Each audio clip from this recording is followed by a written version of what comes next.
train was 40 minutes late, which gave Garrett Hale exactly 40 more minutes to regret every decision that had brought him to this platform in the freezing wind. He stood at the far end of the Fenton Creek depot with his shoulders hunched inside a sheepskin coat that had seen better winters, stamping his boots against the wooden planks to keep the blood moving. The temperature had dropped below zero sometime around dawn and hadn't shown any interest in climbing back. His breath came out in thick white plumes that the wind tore apart before they traveled 6 inches from his face. Behind him, his buckboard wagon sat loaded with supplies from Harlan's general store: flour, salt, coffee, a bolt of wool fabric he'd been told to purchase, and a crate of ammunition he'd added on his own judgment. His 2 draft horses stood patient and miserable in their traces, their coats frosted white along the withers. Garrett pulled his watch from his vest pocket. 11:15. He snapped it shut and shoved it back, then pulled the folded letter from inside his coat for what had to be the 15th time that morning. The handwriting was precise and businesslike. Mrs. Catherine Braddock, proprietress, Eastern Correspondence Bureau for Western Matrimonial Arrangements. The name alone should have warned him off. Any outfit that needed that many words to describe itself was probably selling something nobody wanted to buy. Dear Mr. Hale, the letter read, we are pleased to confirm the arrival of your matched correspondent, Miss Evelyn Ashcroft, on the morning train of January 14th. Miss Ashcroft is a woman of practical disposition and good health, suited to the demands of ranch management and domestic partnership. She looks forward to beginning her new chapter on the Wyoming frontier. Practical disposition, good health, suited to ranch management. Garrett folded the letter back along its creases and stuffed it into his coat. He'd sent for a woman who could milk a cow, split kindling, and survive a blizzard without weeping into her apron. What he needed was a partner, someone tough enough to help him run 1,200 acres of cattle range and raise a 7-year-old girl who hadn't smiled in 2 years. What he did not need was complications. He heard the train before he saw it, a low moan of iron and steam rolling through the valley, the whistle cutting across the frozen landscape like something wounded. The platform began to vibrate under his boots. A handful of other people had gathered, mostly men waiting on freight shipments. A few women bundled so thick in wool and fur they looked like upright bales. The locomotive came around the last bend trailing a column of black smoke that flattened against the gray sky. It was a modest consist: engine, tender, mail car, 2 passenger coaches, and a freight car at the rear. The brakes squealed, the couplings banged, and the whole thing shuddered to a stop with the weary groan of metal that had been working too long and cold it was never designed for. Garrett straightened up. He removed his hat, ran a hand through his dark hair, which needed cutting, but that was true most months, and set the hat back on. He was 34 years old, built heavy through the chest and shoulders from years of ranch work, with a face that had been called handsome once, but had since been weathered into something more functional than decorative. There was a scar along his left jawline from a branding accident, and his eyes were the particular shade of tired blue that came from not sleeping well for a very long time. The conductor stepped down first, placed his stool, and began helping passengers off. A heavy-set man in a drummer's suit, an older couple clutching carpet bags, a young cowboy who jumped down without waiting for the stool and nearly slipped on the icy platform. And then her. The first thing he noticed was the dress. It was a deep emerald green, the kind of fabric that caught light even on a day when there wasn't much light to catch. It had a fitted bodice and a full skirt with what appeared to be actual lace trim at the collar, and the whole thing looked like it cost more than his best saddle horse. The woman wearing it stepped down onto the conductor's stool with the careful precision of someone accustomed to being watched, one gloved hand resting lightly on the conductor's offered arm. She was tall for a woman, 5'7", maybe 5'8", with dark auburn hair pinned up in some elaborate arrangement that was already losing its battle against the Wyoming wind. Her face was pale, sharp-featured, the kind of face you'd see in a portrait hanging in some rich man's parlor back east. High cheekbones, a straight nose, a mouth set in a line that might have been determination or might have been terror. She carried a single leather valise in one hand and nothing else. Garrett stared. The woman looked around the platform with an expression that was hard to read. Not quite panic, not quite defiance. Something caught between the two, like a person who'd made a decision they couldn't undo and was only now beginning to understand what it meant. Her eyes found him. They were green, or gray. It was hard to tell in the flat winter light. They moved from his face to his sheepskin coat to his mud-caked boots and back up again, and whatever assessment she was making, the result didn't seem to please her much. He walked toward her because somebody had to start this. "Miss Ashcroft? Mr. Hale?" Her voice was clear and carried a particular crispness that belonged to drawing rooms and dinner parties, not train platforms in the middle of nowhere. She extended her free hand, and he shook it. Even through her gloves, her fingers felt like ice. "That's me," he said. "You're. He stopped. He'd been about to say, "You're not what I expected," but there was no version of that sentence that wouldn't start them off on the wrong foot. "You made good time," he finished, which was a lie. The train was late, and stupid besides. She looked at him. Something flickered across her face. Was that amusement? And then it was gone. "The journey was long," she said. 3 days from Boston, with a transfer in Chicago and another in Cheyenne. "Long ride," he agreed. His eyes went to the single valise. "That all your luggage?" "I have a trunk in the freight car. One trunk. One trunk. For a woman moving across the continent to start a new life." "All right," he said. "I'll get it loaded. You can wait in the wagon if you want. There's a blanket on the seat." She looked in the direction he gestured, toward the buckboard, the frost-covered horses, the muddy road leading out of town into a landscape of white emptiness. The wind hit them both with a gust that made her skirt billow and drove what felt like needles into every exposed inch of skin. "Thank you," she said. Her voice didn't waver, but her jaw was clenched so tight he could see the muscle working. He went to collect her trunk. It took him and the freight handler both to maneuver it off the car and into the wagon bed. It was heavy, not extraordinarily so, but solid, well-made, the kind of luggage that came with brass corners and a monogram. He noticed the initials had been scratched off, not worn away. Scratched, deliberately. He filed that away and said nothing. When he climbed up onto the wagon seat, she was sitting very straight with the blanket folded across her lap, her hands clasped on top of it. She hadn't wrapped the blanket around her shoulders, even though she had to be freezing. He didn't understand why until he looked at her face and saw the effort it was costing her to sit there without shivering. She was performing something. Composure, maybe. Control. Whatever it was, she was holding on to it with both hands. "Ranch is about 14 miles out," he said, releasing the brake and clicking the horses forward. "Road's not great, but it's passable. I'm sure it will be fine. Gets rough in places. Frozen ruts. You'll want to hold on." "I understand." They pulled away from the depot and onto the main road through Fenton Creek. The town wasn't much. A single dirt street with buildings on both sides, most of them wood frame, a few stone. Harlan's store, the stockman's saloon, Decker's blacksmith shop, the feed lot, the small schoolhouse set back from the road, a handful of houses. Maybe 300 people lived here, 400 if you counted the ranches and homesteads scattered across the surrounding valley. A few people on the street stopped to watch the wagon pass. Garrett saw Dutch Moran come out of the saloon, lean against the post, and stare openly. Mabel Kessler, the postmistress, was sweeping her front steps and paused mid-stroke to take in the woman sitting next to him in the emerald dress. He could already hear the talk that would start before sundown.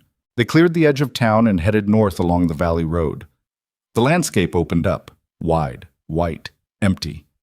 Snow-covered rangeland stretched to the mountains on 3 sides, and the sky sat on top of everything like a lid made of iron. The only sounds were the horses' hooves, the creak of the wagon, and the wind.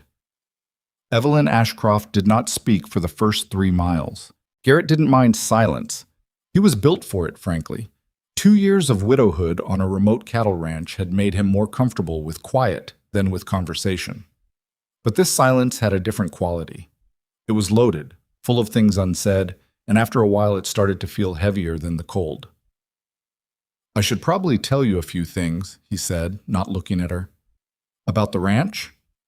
About my daughter. About what you're walking into." She turned her head slightly toward him, waiting. "Her name is Clara. She's 7. She lost her mother 2 years ago. Fever took Margaret in the spring of 79. Clara she doesn't take to new people easy. She probably won't be friendly at first, maybe not for a long while. I'm telling you so you don't take it personal. I wouldn't expect a child who lost her mother to welcome a stranger with open arms." He glanced at her. That was a more reasonable answer than he'd expected. The ranch work is hard, he continued, harder than anything you've probably done. We've got about 600 head of cattle, and in winter the work doesn't stop just because it's cold enough to kill you. There's feeding, watering, checking fence line, breaking ice on the troughs. Inside the house, there's cooking, cleaning, washing, mending, keeping the fires going. I've got 2 hired hands who live in the bunkhouse, Roy Callister and a man everyone calls Dusty. They're decent men, but they're not house help. They work cattle. I understand. And I want to be straight with you about something else. She waited. I'm not looking for... This isn't a romance. I'm not going to pretend it is. I need someone to help run the house and be good to my daughter. That's the arrangement. If that's not what you signed up for, I'll put you on the next train back east and cover the fare. No hard feelings. She was quiet for a moment. The wagon jolted over a frozen rut, and she grabbed the seat rail instinctively. When she'd steadied herself, she said, I didn't come here for romance, Mr. Hale. Then what did you come here for? Another pause. Longer this time. He watched her from the corner of his eye and saw something shift in her expression. A tightening around the mouth, a quick downward glance. Fear. He'd seen enough of it in cattle and horses and people to recognize it, even when it was being carefully hidden. A fresh start, she said finally. That's all. He wanted to ask more. The scratched-off monogram on the trunk, the single valise for a cross-country journey.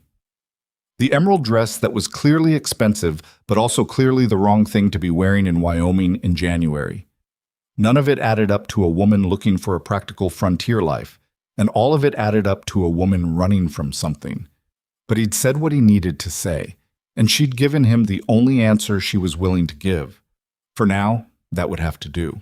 They rode the remaining miles in a silence that was slightly less heavy than before. Iron Ridge Ranch sat in a shallow valley between 2 forested ridges, about 14 miles north of Fenton Creek. The main house was a solid 2-story structure built from local timber and fieldstone, with a deep porch running the length of the front and a stone chimney at each end. It wasn't beautiful, but it was built to last. Behind it stood the barn, the bunkhouse, a chicken coop, a smokehouse, and various storage sheds, all arranged in a rough semicircle that created a protected yard. Smoke was rising from the main chimney.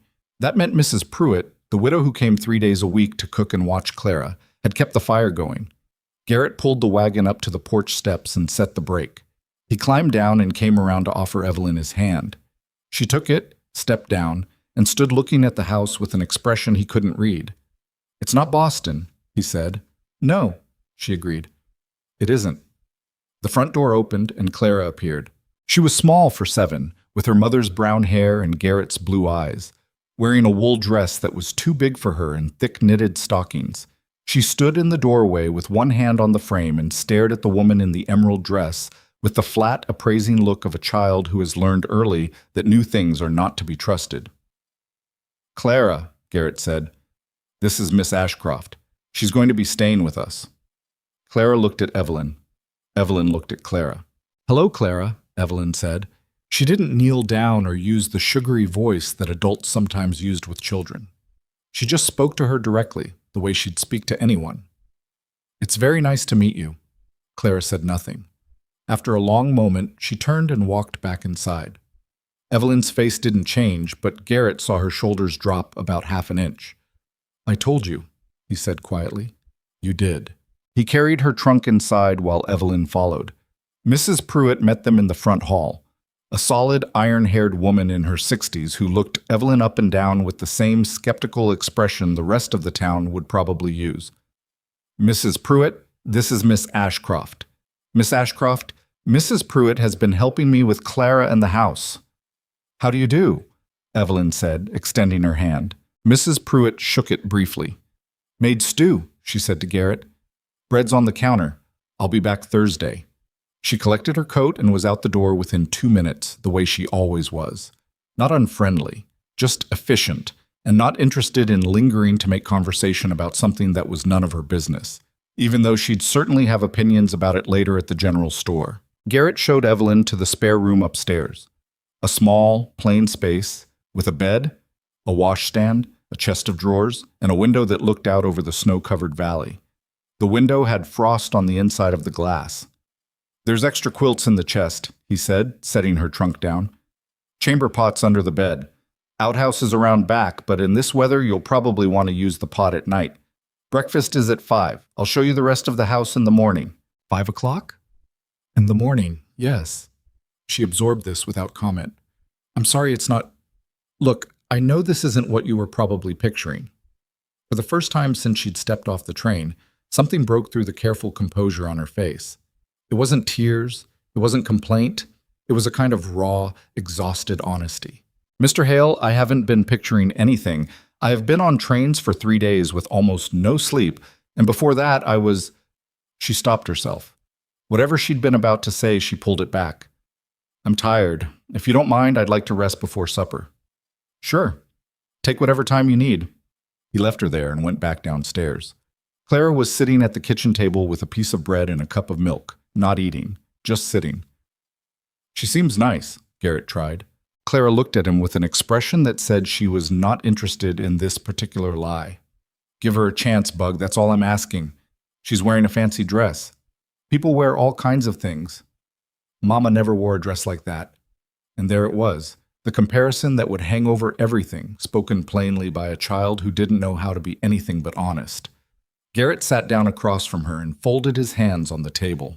Nobody's trying to replace your mama. Miss Ashcroft is here to help us. Help me with the ranch. Help with the house. That's all. Clara picked at her bread. Is she going to stay? I don't know yet. I don't want her to stay. I know.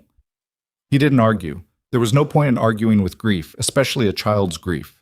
You could only sit with it and hope it eventually made room for something else. That evening, Evelyn came down for supper wearing the same emerald dress because she apparently didn't have anything else appropriate. Garrett had changed into a clean shirt.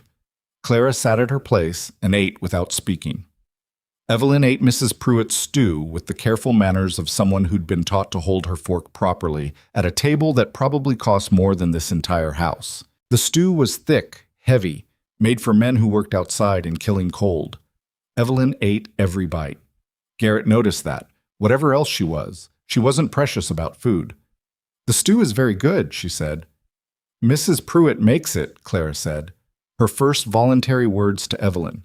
There was a protective edge to it, as though she wanted to make clear that this stew belonged to Mrs. Pruitt, and by extension to the way things had been before this stranger arrived.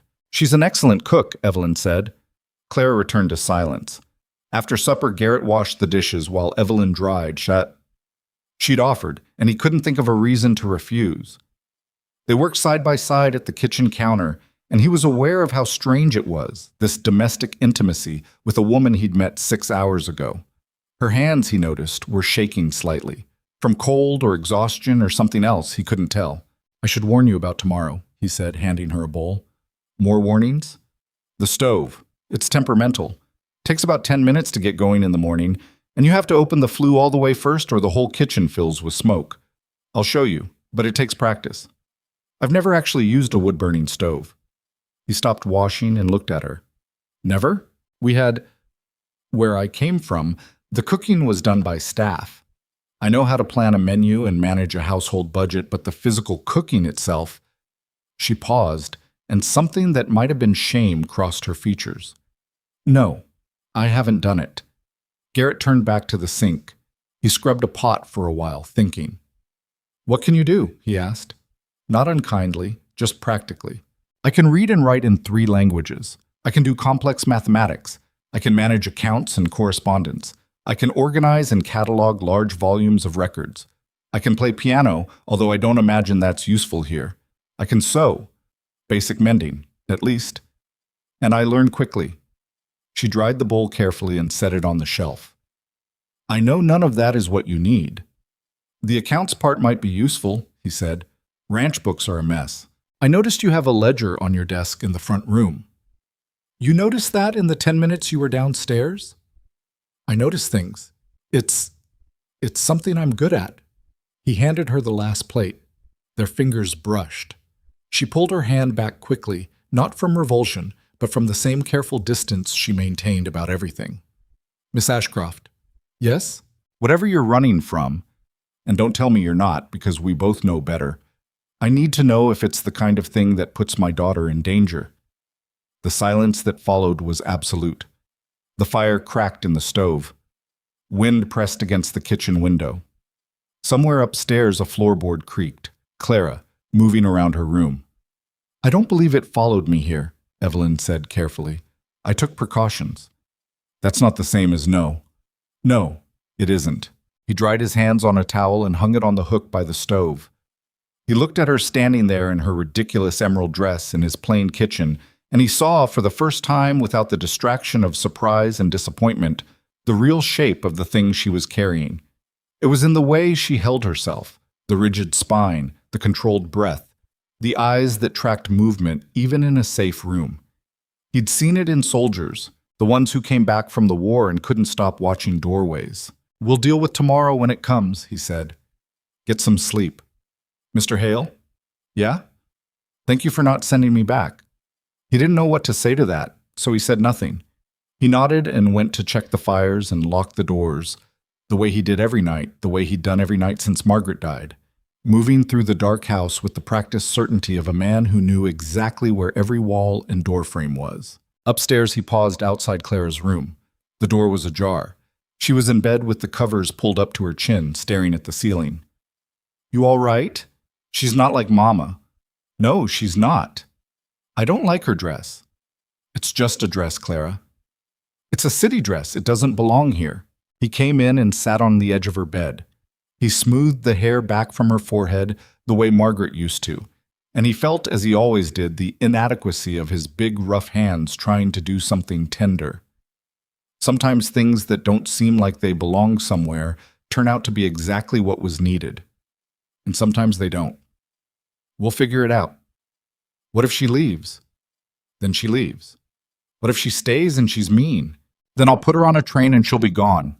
"I promise you, Bug, nobody is going to make you unhappy in this house. That's the one thing I can guarantee." Clara considered this. "Can I have another blanket?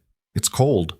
He got her another quilt from the closet, tucked it around her, and left the door open the way she liked it.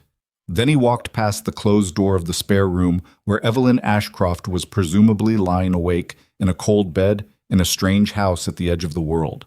And he went to his own room and sat on his own bed and stared at the wall for a long time. What had he done? He'd sent $50 to a matrimonial agency in Philadelphia. He'd written a letter describing himself, his ranch, his daughter, and his need for a capable woman to share his life. He'd been specific. He wanted someone practical, hardy, accustomed to hard work, preferably from farming stock. Someone who understood that life out here was not a storybook, and they'd sent him a socialite from Boston who couldn't light a stove. He lay back on the bed without undressing. The ceiling above him was dark. The wind hammered the house with the mindless persistence of something that would never get tired. Tomorrow, he'd have to teach her everything, every single thing, and she'd probably fail at most of it, and he'd probably lose his patience, and she'd probably cry, and eventually she'd decide this was all a terrible mistake and want to go home. Except she couldn't go home. That was the part that kept nagging at him. The scratched monogram, the single trunk, the fear behind the composure. She couldn't go home because whatever was at home was worse than this. And that, more than anything else, was why he hadn't put her back on the train. The next morning came brutal and dark, the way January mornings always did on the high plains. Garrett was up at 4:30, dressed and downstairs by 4:45, building the fire in the kitchen stove and putting coffee on. The routine was so embedded in his body that he could do it half asleep, and most mornings he was. He heard her on the stairs at 5 minutes past 5. Late by ranch standards, but he hadn't really expected her to hit the mark on the first day. She appeared in the kitchen doorway wearing a different dress, a plain gray wool thing that was at least more sensible than the emerald, though still clearly cut for a different kind of life. Her hair was pulled back in a simple knot. Her face looked like she hadn't slept. "Coffee's on the stove," he said. She crossed to the stove and stood looking at it the way a person might look at a piece of unfamiliar machinery, which, for her, it probably was. "The pot with the wooden handle," he said. "Cups are on the shelf above." She poured herself a cup. He watched her take the first sip and saw the small, involuntary reaction. The coffee was thick, black, and strong enough to strip paint. Ranch coffee. not whatever delicate preparation she'd been drinking in Boston. She swallowed it without complaint. "First thing," he said, "breakfast. I'm going to show you once, and then you're going to do it." He talked her through it. The stove management, the flue, the firebox, how to judge the temperature by holding your hand over the surface. Eggs from the coop, bacon from the smokehouse, biscuits from a recipe he knew by heart because Margaret had made them every morning for 6 years, and he'd been doing it himself for 2. She cracked the first egg and got shell in the pan. She burned the first 2 pieces of bacon. The biscuits she mixed came out dense and heavy, more like rocks than bread. He ate them without comment. Clara came down, looked at the biscuits, and pushed hers aside. "They're not good," Clara said flatly. "Clara." "They're not, Papa. Mama's were better." Evelyn set down her fork. Her face was perfectly still. "Your father's mother probably wasn't very good at biscuits her first time either," she said to Clara. "Most people aren't." Clara stared at her. It was the first time anyone had responded to one of her comparisons with something other than gentle deflection or uncomfortable silence. There was no anger in Evelyn's voice, no defensiveness, just a statement of fact delivered with the same directness Clara herself used. Clara picked up her biscuit, broke off a piece, and ate it. She made a face, but she ate it. Garrett said nothing, but he noticed. The day that followed was a catalog of small disasters. He took Evelyn to the chicken coop, where she was immediately attacked by a rooster who took exception to her presence and left a scratch across the back of her hand that bled through her glove. He showed her the water pump, which required more upper body strength than she possessed, so that it took her 15 minutes to fill 1 bucket. He walked her through the pantry, the root cellar, the smokehouse, explaining what everything was and where it went and how long it lasted. She didn't complain. Not once. She asked questions, practical ones, about quantities and timing and what to do when things went wrong. She wrote nothing down but seemed to retain everything, which made sense given her claim about managing accounts and correspondence. Her mind was clearly sharp. It was her hands and her body that were failing her. By midday, she'd burned herself on the stove twice, torn the hem of her gray dress on a nail in the barn, and developed a blister on her right palm from the water pump. She sat at the kitchen table during the noon meal with her hands in her lap, trying to hide the damage. "Let me see," Garrett said. "It's fine." "It's not fine, let me see." She held out her hands reluctantly. The burn on her left wrist was angry red. The blister on her right palm had broken and was raw. He got the salve from the cabinet, the same yellow tin Margaret had always kept stocked, and applied it without gentleness, but with competence. "You need gloves," he said. "Real ones, work gloves. I'll see if there's a pair in the barn." "I brought gloves." "Kid leather gloves aren't going to help you pump water. You need cowhide." She pulled her hands back and folded them against her chest. "I'm aware," she said quietly, "that I'm not what you expected." "That's been pretty clear since you stepped off the train, yes. And I'm aware that you're probably already calculating how much the return ticket will cost." He leaned against the counter and crossed his arms. "I'm not going to lie to you. The thought crossed my mind. You can't cook. You can't pump water. You can't... Yesterday you told me you'd never used a wood stove. I need someone who can do these things, not someone I have to teach from scratch." "Then send me back." She said it flat, without emotion, but her hands were gripping each other hard enough to whiten the knuckles. "Is that what you want?" "What I want is irrelevant. You have a ranch to run and a daughter to raise. If I'm a burden, then I should go." He studied her. The rigid posture, the careful voice, the fear, still there underneath everything, pressing up against the surface but never quite breaking through. "Where would you go?" he asked. She didn't answer immediately. She looked at the kitchen window where the frost had formed patterns on the glass like fern leaves. The light coming through was pale and thin. "I can't go back to Boston," she said. "I figured. And I don't have anywhere else." "I figured that too." Another silence. The stove ticked and cracked as the fire settled. "Give me 2 weeks," she said. 2 weeks to learn. If I can't manage after 2 weeks, I'll go. I'll figure something out." He should have said no. Any sensible man would have said no. She was a liability, a mouth to feed, a distraction, a complication he didn't need. Every practical consideration pointed toward putting her on the next train and writing to the agency for a replacement. But he looked at her hands. The burned wrist, the broken blister, the raw skin. And he saw that she hadn't quit. She'd failed at everything, and she hadn't quit. She'd been scratched by a rooster, blistered by a pump handle, burned by a stove, mocked by a 7-year-old, and she was still sitting at his kitchen table asking for 2 more weeks. There was something in that. He wasn't sure what to call it, but there was something in it. 2 weeks, he said. She exhaled. It was the first uncontrolled breath he'd seen her take. Thank you. Don't thank me.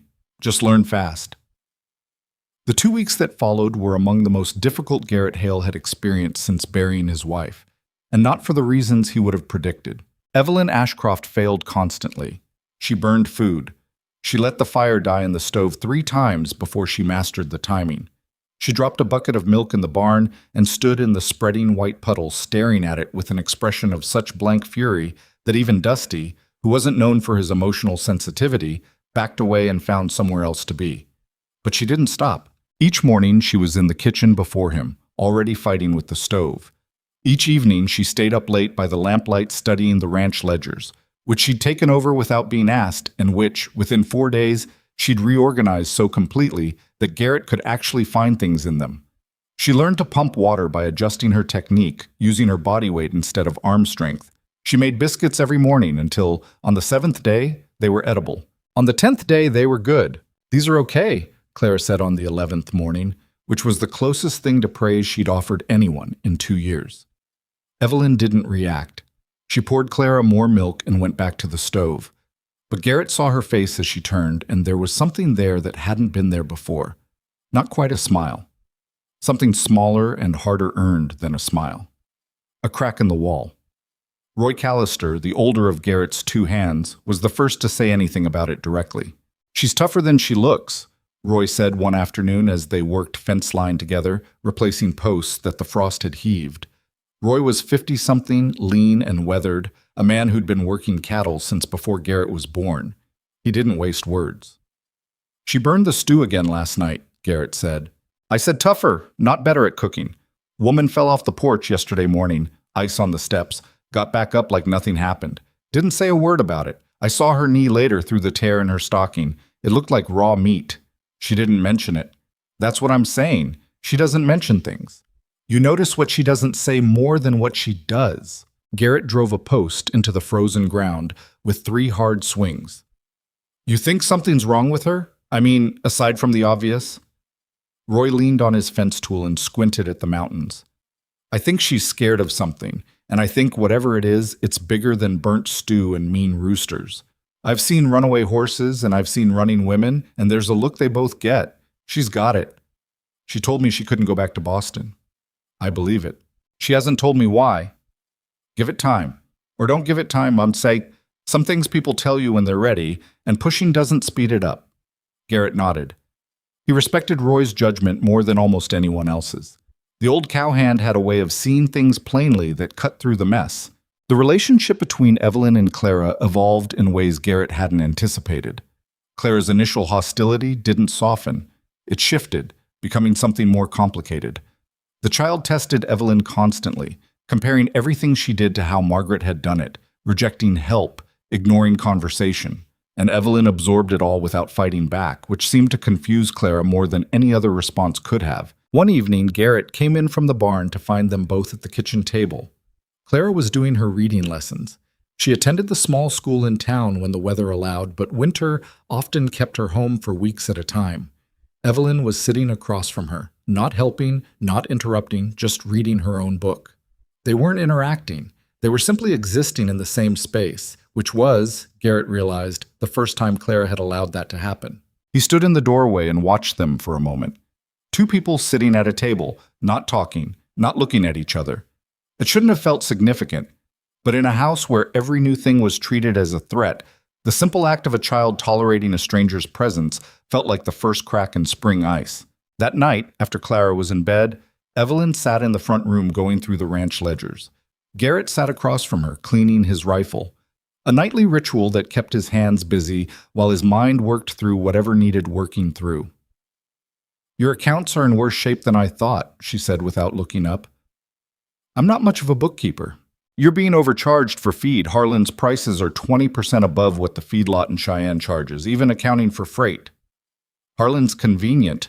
Cheyenne's a 2-day trip. If you placed a monthly bulk order through the rail depot, you'd save enough in a year to buy another 30 head of cattle. He stopped cleaning the rifle and looked at her. You figured that out from the ledgers?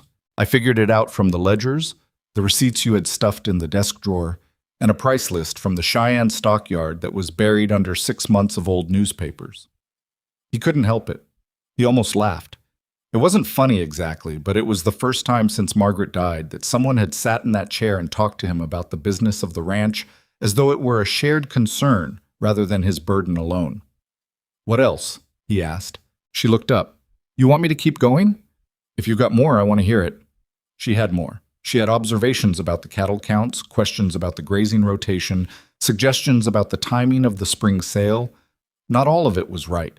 She didn't know cattle, and some of her ideas showed a city person's misunderstanding of how ranch logistics actually worked. But the analytical framework was solid. She thought in systems, in numbers, in patterns. They talked for 2 hours. It was the longest unbroken conversation Garrett had had with another adult in months. By the end of it, the lamp was burning low, and there was something in the room that hadn't been there before. Not warmth exactly, not comfort, but the beginning of the recognition that they might actually be useful to each other. I'm going to turn in, she said, closing the ledger. 5 o'clock comes early. You've been getting up at 4:30. Have I? I suppose I have. She stood and gathered the ledgers. Mr. Hale? Yeah?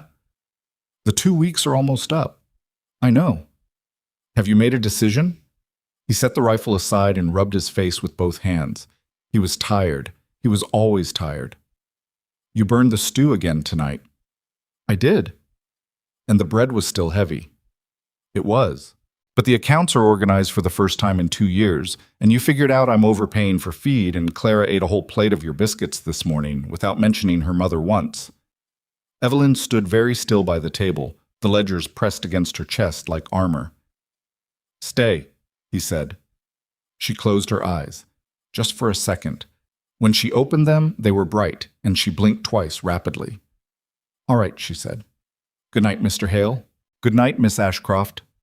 She went upstairs. He sat in the chair for a while longer, listening to the wind and the fire and the settling sounds of the old house. He thought about Margaret. He thought about the letter from the agency. He thought about the emerald dress, which he hadn't seen Evelyn wear since that first day. She'd found some of Margaret's old work dresses in a cedar chest and had been wearing those instead, though they were too short and too wide. He thought about the scratched monogram on the trunk. He thought about the way she watched doorways. Whatever secret Evelyn Ashcroft was carrying, it was still there, folded tight inside her like a letter that hadn't been opened yet. And Garrett had the uneasy feeling that when it did open, the contents would change everything. But that was a problem for another day. Tonight, the stove was banked, the doors were locked, his daughter was asleep, and there was a woman in the spare room who'd earned the right to stay by doing the one thing that mattered more than talent or experience or breeding. She hadn't quit. He turned down the lamp, climbed the stairs in the dark, and went to bed.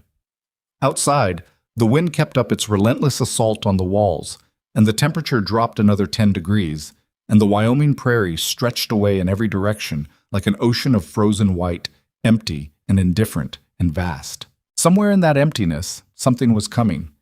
He couldn't have said what, but the feeling had been with him since the day Evelyn stepped off the train, a low hum at the back of his mind, like the sound a wire fence makes when a storm is still 2 days away, but the air already knows. Something was coming. And 14 miles of bad road and a locked door wouldn't be enough to stop it. 3 weeks after Evelyn Ashcroft arrived at Iron Ridge Ranch, she burned her first pot of coffee so badly that the smell lingered in the kitchen for 2 days. The week after that, she scorched a skillet of cornbread until it resembled a blackened disk of slate. And the week after that, she forgot to close the chicken coop at dusk and spent 40 minutes in the dark chasing hens through knee-deep snow while Dusty stood on the bunkhouse porch laughing so hard he had to hold on to the railing. She never once cried about any of it. Not where anyone could see, anyway. What she did do, quietly, stubbornly, with the kind of focused determination that made Garrett uncomfortable, because it reminded him too much of himself. was get better, not good, better. The distinction mattered. Her biscuits went from inedible to passable to something you could actually chew without regretting it. Her stove management improved from catastrophic to merely unreliable. She learned to swing an axe well enough to split kindling. Though her technique was ugly, and Roy once told Garrett privately that watching her chop wood was like watching somebody try to kill a snake with a shovel. But the ranch books, that was where she disappeared into herself and became someone else entirely. By the end of February, she'd reconstructed 18 months of missing records from receipts, invoices, and scraps of paper she'd found in every drawer and cubbyhole in the house. She'd identified 3 separate billing errors from the feed supplier, negotiated a bulk pricing arrangement through the rail depot that would save them nearly $200 a year, and created a tracking system for cattle counts that was cleaner and more logical than anything Garrett had ever seen. "Where did you learn to do this?" he asked one evening, looking over her work. "My father was a financier. I grew up in his office." It was the most she'd volunteered about her past in the entire time she'd been there. Garrett noted it, but didn't push. Roy's advice was still ringing in his head. Some things people tell you when they're ready. The bigger change, the one that caught Garrett off guard, was Clara. It didn't happen all at once. It happened in pieces, small enough that you could miss them if you weren't paying attention. Clara stopped leaving the room whenever Evelyn entered it. She started eating breakfast at the same time instead of waiting until Evelyn was finished. One morning, Garrett came downstairs and found Clara standing next to Evelyn at the stove, watching her struggle with the flu.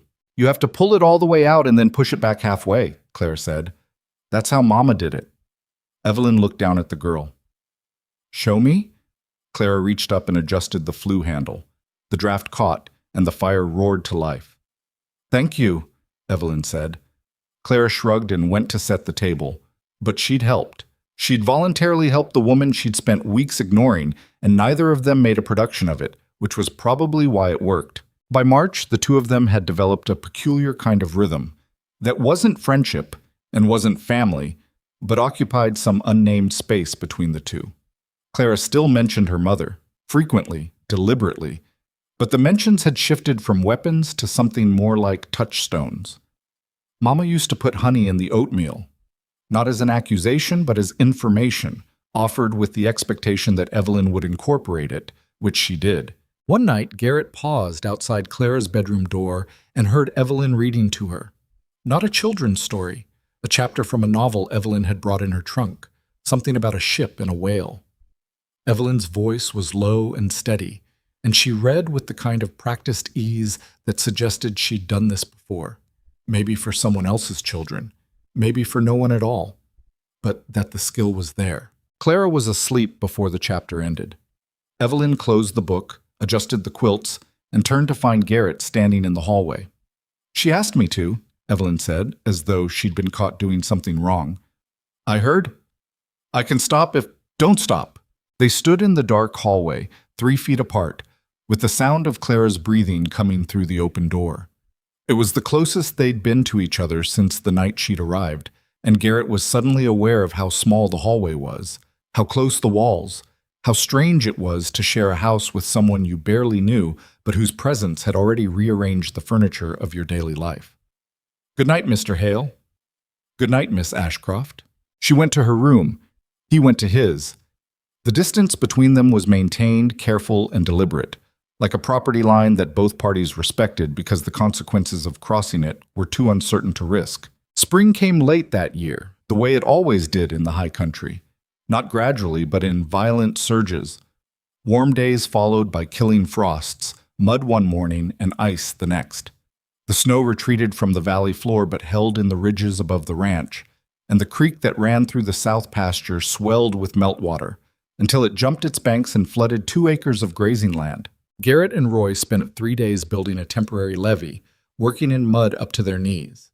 Evelyn took over the full operation of the house without being asked, cooking, cleaning, managing Clara's schoolwork, tending the chickens, keeping the fires going. She still wasn't good at all of it. The food was plain and sometimes overcooked. The house wasn't as spotless as Margaret had kept it, and she'd developed a running feud with the rooster that showed no signs of resolution. But the house ran. The meals appeared on time. Clara was fed and dressed and got to school when the roads were clear. It was during this stretch, mid-March, with the last of the deep winter finally breaking, that the strangers arrived. Garrett saw them first from the south pasture. Two riders coming up the valley road from Fenton Creek, moving at an unhurried pace. They were dressed wrong for the country. Dark coats, city hats, no gear for working in weather. Their horses were rental stock from the livery stable in town, not animals anyone would choose for a long ride.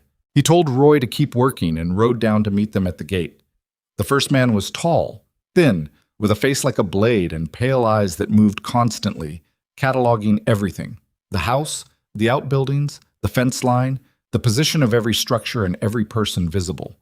The second man was shorter, heavier, with a thick mustache and hands that stayed close to the lapels of his coat in a way that suggested easy access to whatever was underneath. "Afternoon," the tall one said.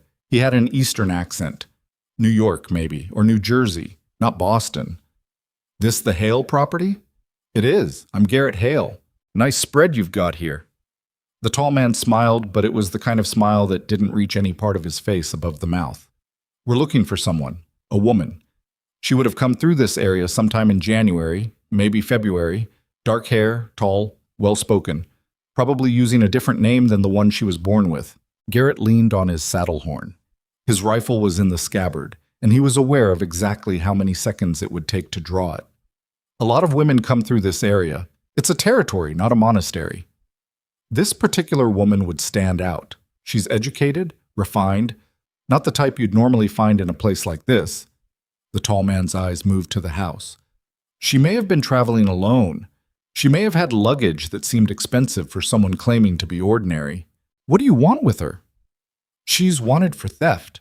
She stole property belonging to her employer in Boston. Documents, financial records. Very valuable. Her family is anxious to have her returned safely." "Her family." "That's right.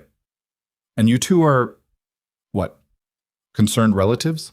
The shorter man shifted in his saddle. The tall one kept smiling. "We're representatives of the family's legal interests. We've been authorized to offer a substantial reward for information leading to her location." Garrett let the silence stretch. He looked at both men carefully, the way he'd look at a pair of horses he was considering buying, assessing their condition, their temperament, what they were capable of. These men were not lawyers. They were not representatives of anyone's legal interests. Their coats were cut to conceal weapons. Their eyes moved like predators scanning for prey. And the shorter one had the calloused hands of someone who used them for work that wasn't paperwork. "Haven't seen anyone matching that description," Garrett said, "but I'll keep my eyes open." "We'd appreciate that." The tall man reached inside his coat, slowly watching Garrett's hand, and produced a printed card. "You can reach us at the Stockman's Hotel in Fenton Creek. We'll be in the area for a while." Garrett took the card. It said Aldridge and Marsh, Private Inquiries, New York. No address, no other information. "Gentlemen," he said, and waited until they turned their horses and headed back down the road before he let out the breath he'd been holding. He rode straight back to the house. Evelyn was in the kitchen, kneading bread dough. Her sleeves were rolled up, and there was flour on her forearms and a streak of it across her forehead. She looked up when he came through the door, and something in his face must have told her because the color drained from hers in the time it took to cross the room. "Two men," he said, "looking for a woman from Boston who stole documents from her employer." Evelyn's hand stopped moving in the dough. She stood very still, the way a deer stands when it hears a branch snap. Her eyes were fixed on his face, but they'd gone distant, looking at something he couldn't see. They called themselves Aldridge and Marsh, private inquiry agents from New York. "Aldridge," she repeated. The name came out flat, dead. "Thomas Aldridge. You know him. He works for the Dalton family. He's not an inquiry agent, he's a collector." "A collector of what?" "People. Things. Whatever the Daltons want returned." Garrett pulled out a chair and sat down across from her. The bread dough sat forgotten on the counter, slowly deflating. "I think you need to tell me what's going on. All of it. Not the version you tell strangers, the real one." Evelyn wiped her hands on her apron. She sat down. For a long time she didn't speak, and Garrett watched the struggle play out across her face. The calculation, the fear, the exhaustion of carrying something heavy for too long. "My father was Edward Ashcroft," she said. He was a partner in a financial firm in Boston, Ashcroft, Dalton, and Whitmore. They managed investments for some of the wealthiest families in the Northeast. Was? He died 18 months ago. Heart failure. That's what the doctors said. I think they were wrong, but I can't prove it. She paused. Garrett waited. After he died, I was going through his papers, his private papers, the ones he kept in a locked desk in his study.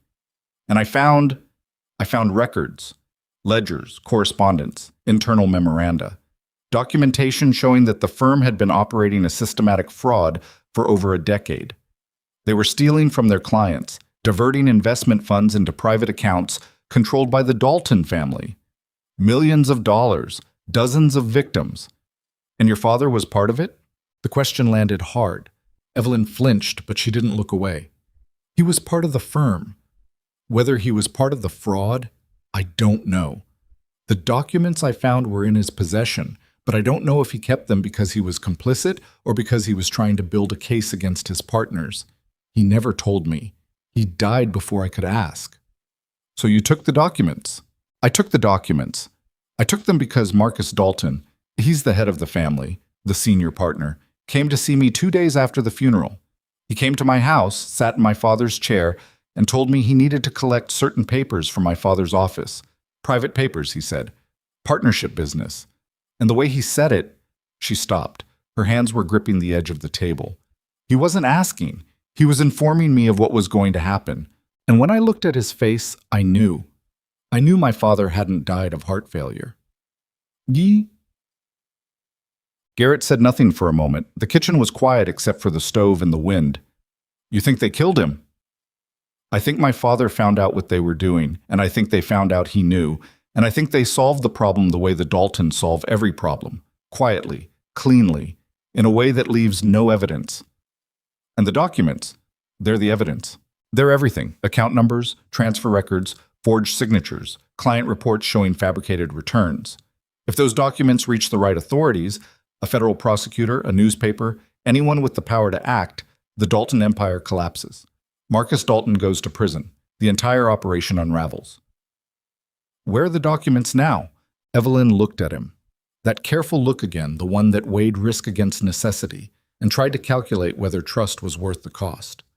In my trunk, she said. Upstairs, under a false bottom I had built before I left Boston. Garrett sat back in his chair. He rubbed his jaw. He stared at the ceiling. So let me make sure I understand this, he said slowly. You're sitting in my kitchen, in my house, 14 miles from the nearest town, with stolen evidence that could bring down one of the most powerful families on the East Coast. And the people who want that evidence back have sent armed men to find you. And those men are currently staying at the hotel in Fenton Creek, which is the same town where my daughter goes to school. Yes. And you didn't think to mention any of this before I agreed to let you stay. Would you have let me stay if I had? The honesty of the question hit him like cold water. He wanted to say yes. He wanted to believe he was the kind of man who'd take in a stranger and protect her from dangerous people regardless of the risk to himself and his child. But he wasn't sure, and she wasn't sure, and the fact that neither of them was sure was the most honest thing about the whole conversation. I don't know, he said. Maybe. Maybe not. That's why I didn't tell you. He stood up and walked to the window. Outside, the valley was turning gold in the late afternoon light. He could see Roy and Dusty bringing the horses in from the south pasture. Clara's coat was hanging on the porch rail where she'd left it after school. Everything looked the same as it had that morning, but nothing was. How dangerous are these people? He asked without turning around. Marcus Dalton has connections to criminal organizations throughout the Northeast. The men he sends, Aldridge and others like him, they don't operate within the law. If they find me, they'll take the documents and they'll make sure I can never testify about what I saw. What that means specifically, I'll let you draw your own conclusion. I already drew it. He turned back to face her. She was sitting at the table with her hands folded in front of her, and for the first time he saw her without the armor, without the composure, without the control, without the careful performance of someone who'd been managing her own terror for months. She looked exhausted. She looked scared. She looked like a woman who'd been running for so long that she'd forgotten what it felt like to stand still. I'll leave tonight, she said. I can take the wagon to Cheyenne and catch a train west. I'll go to California or Oregon, somewhere far enough that... Stop. Mr. Hale, I've put your family in danger. I had no right to do that. And I won't. I said stop. She stopped. Garrett came back to the table and stood over her, looking down. His face was hard, set, the expression of a man who'd made a decision and didn't particularly like it, but was going to follow through anyway. Running is what got you here. If you run again, they'll follow. You said these people don't stop, so running doesn't solve anything. It just moves the problem somewhere else. Then what do you suggest? I suggest we stop pretending you're a mail-order bride and start figuring out how to fight. Fight the Dalton family? Fight whoever comes through that gate looking for you. He pulled out the chair and sat down again, leaning forward with his forearms on the table. But first, we need to change the terms. Right now, you're an unmarried woman living in my house. That's already got the town talking. Mabel Kessler's been spreading gossip since the day you arrived. If those men start asking around, somebody's going to put two and two together. An unmarried woman from Boston, arrived in January, fits the description. What are you proposing? I'm proposing we get married. The word landed between them on the table like a dropped stone. Evelyn stared at him. Look, this isn't about feelings, Garrett said quickly. This is legal protection. If you're my wife, you have rights, property rights, spousal privilege. You can't be compelled to testify against me or turn over property that belongs to the household. And no judge in Wyoming is going to issue a search warrant against a married woman on the word of two hired thugs from New York. You want to marry me to create a legal barrier. I want to marry you because it's the smartest tactical move we've got. She was quiet for a long time. He could see her working through it. The analytical mind that had reorganized his ranch books in 4 days was now processing the implications of a marriage proposal delivered over abandoned bread dough in a kitchen that smelled like wood smoke and flour. What about Clara? She asked. Clara would gain a legal stepmother. In the eyes of the territory, you'd be her parent. That gives both of you protection. Does Clara know about any of this? The men? The danger? No, and I'd like to keep it that way for as long as possible. She's 7 years old. She's already lost one mother. Evelyn flinched at that. The word mother applied to her, even hypothetically, seemed to physically hurt. I'm not trying to be her mother. I know you're not. That's actually one of the reasons this might work. You don't pretend to be something you're not. She respects that, even if she won't say so. Evelyn looked down at her hands. The blisters from the water pump had healed into calluses. The burn on her wrist had faded to a faint pink scar. These were not the hands she'd arrived with, and they both knew it. I have conditions, she said. Name them. The documents stay with me. I decide when and how they're used. This is my fight, and I won't hand control of it to anyone else, no matter how well-intentioned. Fair. And if it comes to it, if the danger becomes too great for Clara, I leave. No argument, no discussion. I leave and I take the danger with me. I'll agree to that with one addition. If you leave, you tell me first. No disappearing in the middle of the night. Agreed. Then we'll do it tomorrow. Judge Whitfield in Fenton Creek can marry us. It'll be quick, quiet, and legal. Evelyn stood up. She looked at the bread dough on the counter, which had now completely deflated into a sad, flat mass. She looked at Garrett. Something passed between them. Not romance, not affection, but a kind of grim mutual recognition. Two people who understood what they were walking into and were choosing to walk into it together, not because they wanted to, but because the alternatives were worse. I should probably finish this bread, she said. Probably. It's going to be terrible. I know. She turned back to the counter and began working the dough again, her hands moving with more confidence than they had 2 months ago, but still without the ease of someone who'd been doing it her whole life. Garrett watched her for a moment, then went to the gun cabinet in the front room and took stock of what he had. 2 rifles, a shotgun, a revolver, and about 100 rounds of ammunition spread across the 3 calibers. It wasn't enough, not nearly enough. But it was what he had. He cleaned the revolver first, then the rifles, working methodically the way he always did, the way his father had taught him. While he worked, he thought about Marcus Dalton, a man he'd never met and hoped never to meet, sitting in some polished office in Boston, sending men across the continent to recover stolen papers from a woman who'd had the nerve to fight back. He thought about Evelyn's face when she'd said the word collector. He thought about Clara, asleep upstairs, who didn't know that the world had just shifted underneath her feet. And he thought about Margaret, dead 2 years now, who would have told him he was a fool for getting involved in this, and then would have loaded the shotgun herself, because Margaret had been practical about danger in a way that most people never learned to be.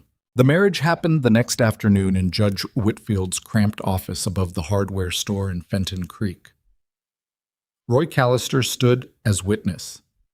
Clara stood beside her father in her school dress, watching the proceedings with the solemn, suspicious expression of a child who understands that something important is happening but hasn't been told exactly what or why. The ceremony took 4 minutes. Judge Whitfield read the standard language. Garrett said, "I do." Evelyn said, "I do." They did not kiss. They signed the register, collected the certificate, and walked out into the muddy street where the March sun was trying unsuccessfully to warm the air above freezing. "Well," Roy said, "that's done." "Can we go home now?" Clara asked. "Yeah, Bug, we can go home." On the ride back to the ranch, Clara sat between Garrett and Evelyn on the wagon seat. About halfway home, without any explanation or preamble, she leaned slightly against Evelyn's side. It might have been the jolting of the wagon. It might have been the cold. It might have been something else entirely. Evelyn didn't move. She didn't put her arm around the girl. She didn't say anything. She just sat there, letting it happen, the way you'd let a wild animal approach on its own terms. Still, quiet, aware that any sudden movement would break whatever fragile thing was forming. Garrett drove the wagon and kept his eyes on the road and pretended he didn't notice. But he noticed. And somewhere deep in the part of his chest that he'd kept locked since Margaret's funeral, something shifted.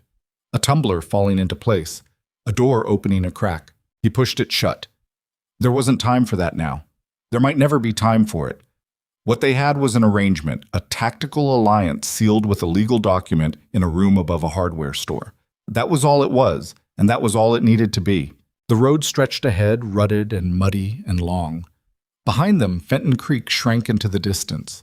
And somewhere in the Stockman's Hotel, 2 men in dark coats were asking questions that would eventually lead them here, to this road, to this ranch, to this family that wasn't quite a family, but was learning, awkwardly and imperfectly, to become one.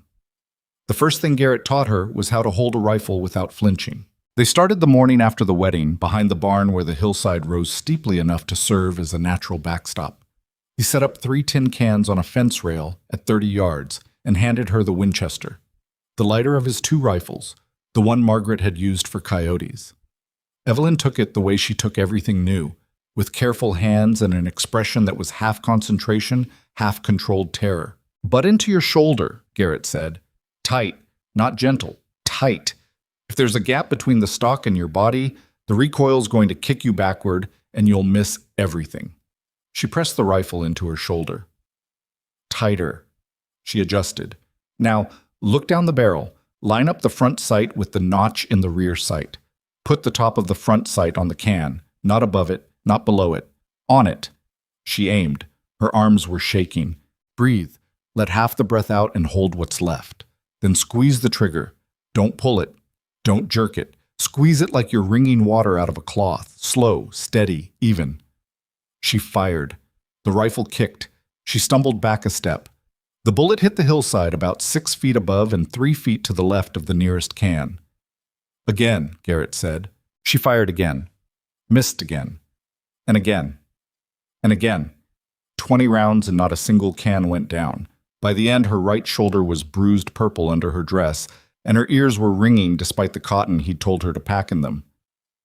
"This is going to take a while," she said. "Yeah, it is. How long before I can actually hit something?" "Depends on how much you practice." "I'll practice every morning." And she did. Every morning, before breakfast, while the sky was still gray and the frost was still thick on the grass, Evelyn Ashcroft stood behind the barn and fired at tin cans. The first week she hit nothing. The second week she clipped a can once out of 20 shots. The third week she knocked one clean off the rail and stood there looking at it on the ground with an expression of such fierce, startled satisfaction that Dusty, who'd been watching from the bunkhouse door, broke into applause. "Don't encourage her," Garrett said, but he was almost smiling when he said it. The riding came harder. Evelyn had been on a horse exactly twice in her life. Both times in Boston, on a gentle mare in a supervised riding ring, wearing proper English tack. Western saddle work on a ranch horse in open country was a different animal entirely, and the horse knew it. Garrett put her on Juniper, a steady bay mare who'd been Margaret's horse and who possessed the patient temperament of an animal that had spent years accommodating a rider who wasn't particularly skilled. Even so, Evelyn fell off 3 times in the first week. Once in the corral, once on the road to town, and once in the south pasture where she landed in a patch of half-frozen mud and lay there for a few seconds before getting up, wiping the muck off her face, and climbing back on without saying a word. "She's got sand," Roy said to Garrett that evening. "Can't ride worth a damn, but she's got sand." The sand was real, but so was the fear underneath it. At night, after Clara was asleep, Garrett would sometimes hear Evelyn moving around her room, pacing, or maybe just standing at the window. Once he heard the trunk open and close, and he knew she was checking the documents, making sure they were still there, still safe, the way a person checks a wound to see if it's healing or getting worse. He didn't mention it. They'd reached an unspoken agreement about what was said and what wasn't, what was acknowledged, and what was allowed to exist in the margins. They shared meals, they discussed the ranch, they coordinated Clara's care, and they maintained a careful physical distance that was never discussed, because discussing it would have made it something it wasn't yet. In town, the marriage had generated exactly the kind of talk Garrett had expected. Mabel Kessler told everyone at the general store that the mail-order woman had trapped herself a wealthy rancher. Dutch Moran at the saloon offered loudly to anyone who'd listen that a man who married a woman he'd known for 2 months was either desperate or stupid or both. Even Mrs. Pruitt, who still came twice a week, treated Evelyn with a new formality that was colder than her previous indifference. Evelyn handled the gossip the way she handled the rifle, badly at first, then with increasing steadiness. The first time she went into town after the wedding, Mabel Kessler stared at her openly across the store counter. Evelyn bought flour, salt, coffee, and a bolt of plain cotton fabric, paid without commenting on the inflated prices, and walked out. On the way home, Garrett said, "Mabel's harmless. She just likes to talk. I know what she is. I grew up in Boston society, Mr. Hale. I've been talked about by women whose gossip could destroy careers and ruin families. Mabel Kessler isn't even in the same category." It was one of those moments where he caught a flash of who she'd been before the running, before the train, before the emerald dress, and the tin cans, and the burnt cornbread. There was steel under the surface, the kind that came from surviving something more complicated than physical hardship. He didn't know whether that made him feel safer or more uneasy. Aldridge and Marsh stayed in Fenton Creek for 2 weeks. They asked questions at the saloon, the general store, the post office, and the livery stable. They spoke to Dutch Moran and Mrs. Kessler and the school teacher and the blacksmith. They were polite, professional, and thorough. 2 men doing a job they'd done many times before, in many towns, following trails that sometimes led somewhere and sometimes didn't. Garrett kept track of their movements through Roy, who made regular trips to town for supplies, and had the gift of appearing uninterested while absorbing everything around him. "They showed her picture around at the saloon last night," Roy reported one evening in early April. "A photograph, looked like a formal portrait, hair done up, fancy dress, pearls around her neck." Moran looked at it for a while. "Did he say anything?" "Said he hadn't seen her, but he looked at it for a while." "How long is a while?" "Long enough that I noticed." Garrett found Evelyn in the front room going over a seed catalog. Spring planting was approaching, and she'd taken it upon herself to plan a kitchen garden, which was the kind of practical project she attacked with the same analytical intensity she brought to the ranch books. "They have a photograph of you," he said. She didn't look up from the catalog. "I expected they would." "If someone in town recognizes you, they won't. The photograph is from 2 years ago. I was 20 pounds heavier, my hair was styled differently, and I was wearing jewelry worth more than most houses in Fenton Creek. The woman in that photograph bears very little resemblance to the woman who's been hauling water and chasing chickens for 3 months." She had a point. The transformation hadn't been dramatic, but it was real. Hard work and plain food and outdoor living had changed her, sharpened her face, browned her skin, put muscle in her arms where there hadn't been any. She looked less like a socialite and more like a rancher's wife, which was what she was, at least on paper. Still, the photograph worried him. Photographs didn't age the way people did.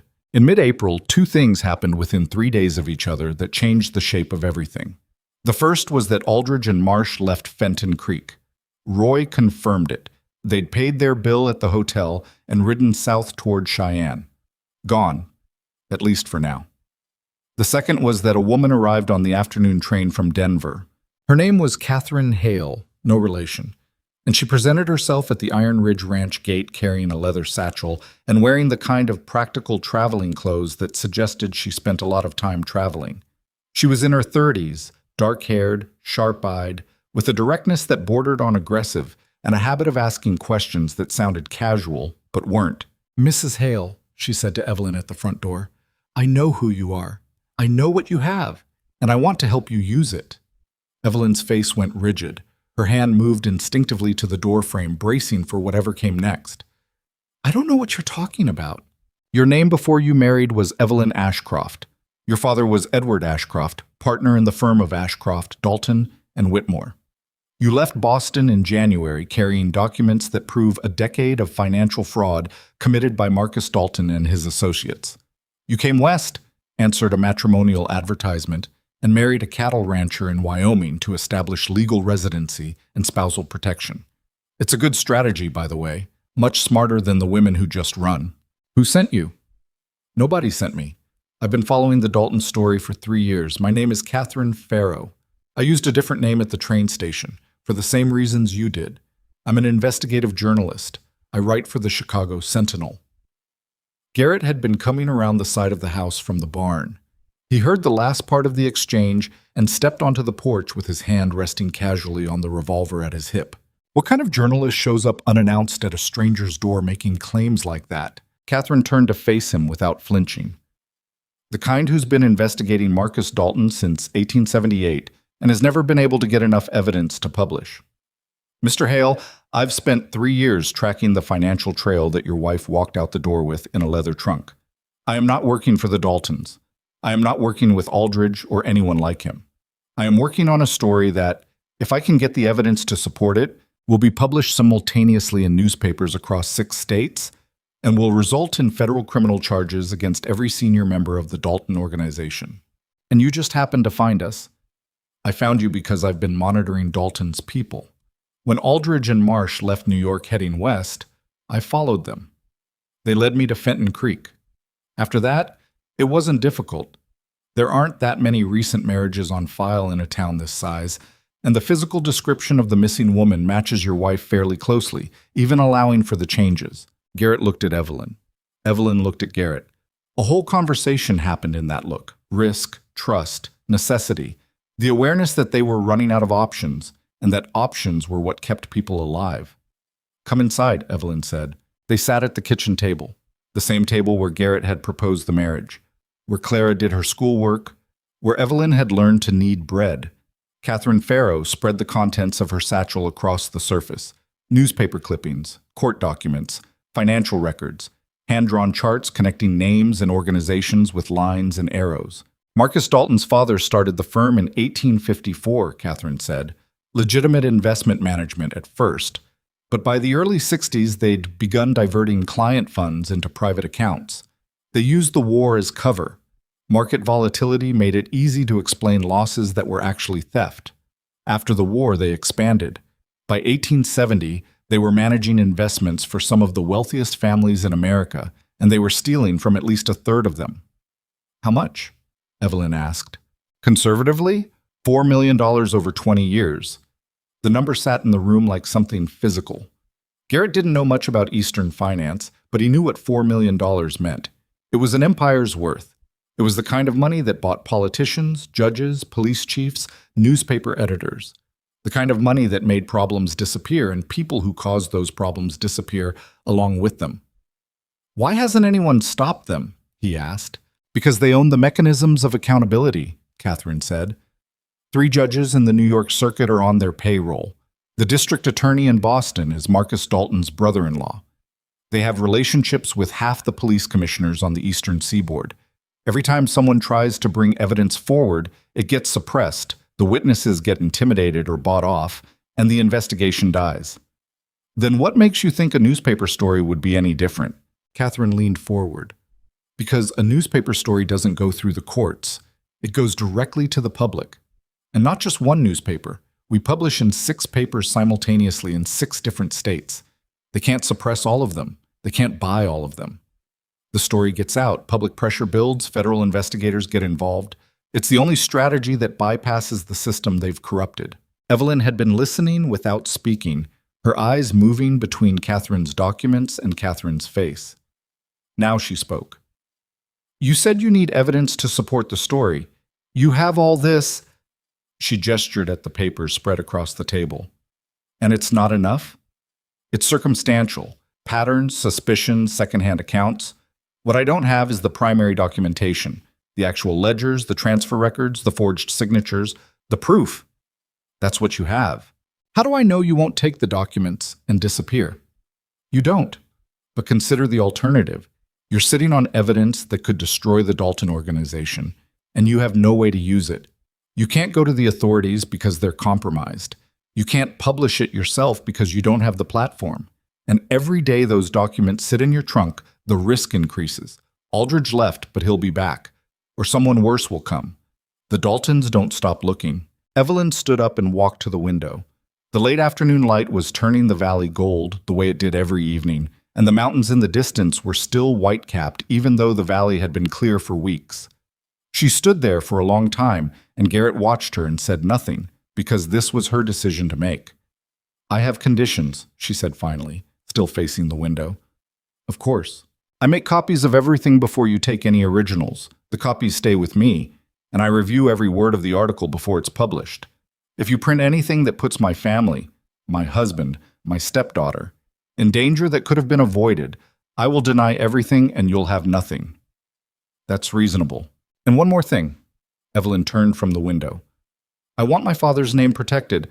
Whatever his involvement was, he's dead. He can't defend himself.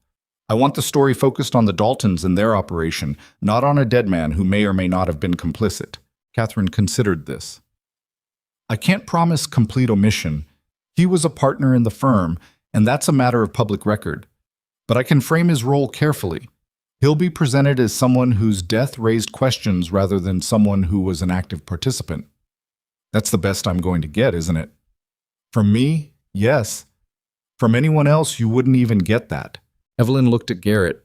He was leaning against the kitchen door frame with his arms crossed, and his face told her what his words wouldn't. That he didn't trust this woman entirely, that he wasn't sure this was the right move, but that he understood why it might be the only move. All right, Evelyn said. We start tonight. They worked for 5 days. Catherine had brought a portable writing desk, ink, and enough paper to fill a book. And she and Evelyn sat at the kitchen table from morning until well past midnight, going through every document in the trunk. Catherine asked questions, precise, relentless, lawyer-like questions about dates and names and amounts, and took notes in a shorthand so dense it looked like a foreign language. Evelyn made copies of everything by hand. Her penmanship was flawless, fast, and accurate. One of the skills she'd dismissed as useless on the frontier, now proving to be exactly the weapon they needed. She reproduced ledger pages, memoranda, and correspondence with the meticulous attention of someone who understood that a single transposed number or misspelled name could undermine the entire case. Garrett kept watch. He didn't participate in the document work. He had no head for financial records and no pretension about it, but he made sure the ranch was secure. He rode the property line every morning and evening, checking for tracks, looking for anything out of place. He kept the rifles loaded and the doors locked, and he told Roy and Dusty to be alert for strangers without explaining exactly why. Roy, being Roy, didn't ask. On the 3rd evening, Clara came downstairs after bedtime and found the 3 adults surrounded by papers. "What are you doing?" she asked from the doorway, squinting in the lamplight.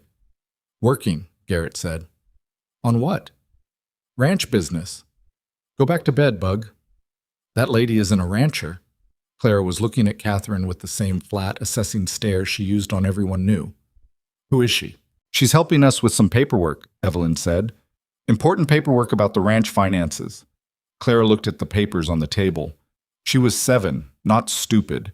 She could see that these weren't ranch documents, that the atmosphere in the room was wrong for bookkeeping, that the adults were tense in a way that had nothing to do with cattle counts.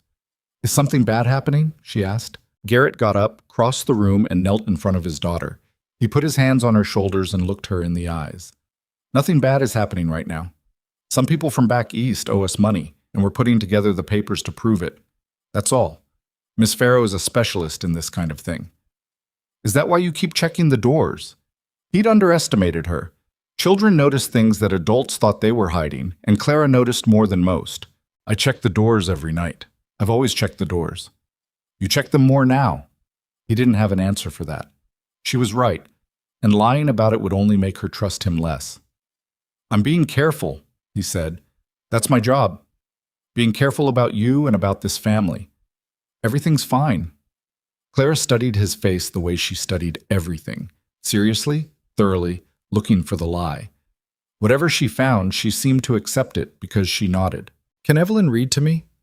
It was the first time Clara had used Evelyn's first name. Not Miss Ashcroft, not Mrs. Hale. Evelyn. The sound of it in the room was so startling that Catherine looked up from her notes, and even Garrett, who was kneeling right in front of his daughter, blinked. "If she's not too busy," Clara added. Evelyn set down her pen. "I'm never too busy for that," she said. She went upstairs with Clara. Garrett heard the familiar cadence of reading, the ship, the whale, the sea, and he sat back down at the table across from Catherine Farrow, who was watching him with an expression he couldn't quite decipher.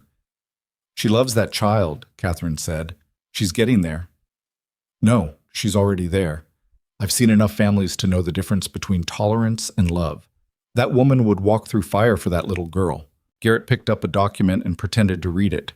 He wasn't going to discuss Evelyn's feelings with a journalist he'd known for 3 days, no matter how perceptive she was. Catherine finished compiling her materials on the 5th day. She had enough, she said, to write the story, but publishing would take time. She needed to coordinate with editors in 6 cities, verify the documents independently, and ensure that the publication happened simultaneously so the Daltons couldn't suppress it piecemeal. She estimated 3 weeks, maybe 4. "What do we do in the meantime?" Garrett asked. "You prepare. When this story breaks, the Daltons will know exactly where the evidence came from. They'll come after Evelyn, not to recover the documents, because by then the documents won't matter, but out of revenge. You need to be ready for that." "We'll be ready," Garrett said, with more confidence than he felt. Catherine left on the afternoon train, carrying copies of the documents in a locked case chained to her wrist. The originals stayed in Evelyn's trunk, under the false bottom, in the spare room that was now Evelyn's room, in the house that was now Evelyn's house, on the ranch that was becoming, slowly and imperfectly, Evelyn's home. The week after Catherine left was quiet. Too quiet, Garrett thought. The kind of quiet that made the hair on the back of your neck stand up, like the stillness before a storm that you can't see yet but can feel in your bones. He used the time. He taught Evelyn to reload quickly, to clear a jammed round, to shoot from different positions. Standing, kneeling, braced against a wall. She was never going to be a marksman, but she could hit a target at 20 yards more often than she missed, and she could do it without freezing, which mattered more than accuracy in a fight. He reinforced the doors and ground floor windows with extra bolts. He moved the ammunition from the gun cabinet to 3 separate locations throughout the house, kitchen, front room, upstairs hallway, so that no matter where they were, rounds were within reach. He had Roy and Dusty cut back the brush around the house to improve sight lines, and he walked the property every evening, memorizing the approaches, the dead angles, the places where men on horseback could get close without being seen. Evelyn watched all of this without comment. She understood what he was doing, and she helped where she could, filling ammunition belts, cleaning weapons, learning the layout of the defensive positions he was creating. They worked together with the grim efficiency of 2 people preparing for something they hoped wouldn't happen, but knew probably would. On a Tuesday afternoon in late April, Evelyn was at the schoolhouse picking up Clara when it happened. She'd driven the wagon into town the way she did every Tuesday and Friday, tying the horses at the rail outside the schoolhouse and waiting on the bench by the door. The school day ended at 3 o'clock, and Clara usually came out with her books under one arm and her coat half buttoned, talking to another child or not talking to anyone at all, depending on her mood. This time, Clara came out running. She came through the door at a sprint, her face white, her books scattered behind her on the steps. She ran straight to Evelyn and grabbed her arm with both hands, gripping so hard her small fingers dug into the muscle. "There are men," Clara said, breathing hard. "Two men. They came into the schoolhouse and showed Miss Harden a picture and asked if she knew the woman in the picture. Miss Harden said no, but they kept asking. They asked if there was a new woman in town, someone from back east." Evelyn's body went cold. Not her skin, something deeper. Her blood, her bones, the center of her chest where fear lived. "Where are they now?" "They went across the street to the store. Evelyn, the picture, I saw the picture. It looked like you. Not exactly, but get in the wagon. Now." Clara climbed into the wagon. Evelyn untied the horses with hands that were steady because she was making them steady, because the alternative was panic, and panic would get them both killed. She climbed onto the seat, released the brake, and drove out of Fenton Creek at a pace that was faster than normal, but not fast enough to attract attention. She didn't look back. She didn't look at the general store, or the saloon, or the hotel. She kept her eyes on the road and her hands on the reins and her mind on the 14 miles between town and the ranch. Beside her, Clara was shaking. "It's going to be all right," Evelyn said. "Those men were scary. The tall one had dead eyes." Aldridge. Thomas Aldridge was back. "I know, but we're going to be fine. Your father will know what to do." "Are those the people who owe us money?" Evelyn tightened her grip on the reins. The lie Garrett had told, the people from back east who owed them money, was thin, and Clara was pulling at the edges of it with the relentless honesty of a child who deserved better than deception. "Clara, there are some things that are complicated, things that adults have to handle in ways that don't always make sense right away. Your father and I are dealing with the situation, and we're dealing with it together, and what I need you to do right now is trust that we will keep you safe. Can you do that?" Clara looked up at her. Those blue eyes, Garrett's eyes, fierce and clear, and far too old for a 7-year-old face. "Are you in trouble?" "Yes." "Bad trouble?" "Yes." Clara was quiet for a moment. Then she slid closer on the wagon seat, pressing her small body against Evelyn's side the way she'd done once before, on the ride home from the wedding. But this time it wasn't accidental. This time it was deliberate. A child choosing her side, making it known. "I won't let them hurt you," Clara said. The words, spoken with the absolute conviction of a child who meant every syllable and had no idea how little she could actually do, broke something in Evelyn that 3 months of hardship and fear and loneliness hadn't managed to crack. She blinked hard, once, twice, and kept driving. They reached the ranch in just under an hour. Garrett was in the south pasture with Roy when he saw the wagon coming fast up the road. He knew immediately, the speed, the angle, the way Evelyn was sitting straight and rigid on the seat. He kicked his horse into a gallop and met them at the gate. "They're back," Evelyn said. "They went to the school. They showed the picture to the teacher, and they asked about a new woman in town." Garrett's jaw set hard. He looked at Clara, who was pressed against Evelyn's side, her face pale and determined. "Clara, go inside, find Dusty, and tell him I need him. Papa—" "Now, Clara." She went. Garrett climbed up onto the wagon seat beside Evelyn and took the reins from her hands. Her fingers were locked around the leather, and it took a moment for them to release. "How many?" Clara saw 2, the same 2. Aldridge and the shorter one, Marsh. "Just 2? "That I know of." He wrapped the reins around the brake lever and turned to face her. The late afternoon sun was in his eyes, and he squinted against it. His face was hard, set, the face of a man who'd been preparing for something and now had to stop preparing and start doing. "Catherine said 3 weeks for the story to publish. It's been 10 days. We need to hold for at least 11 more. Can we?" "We don't have a choice." He climbed down from the wagon, and Evelyn followed.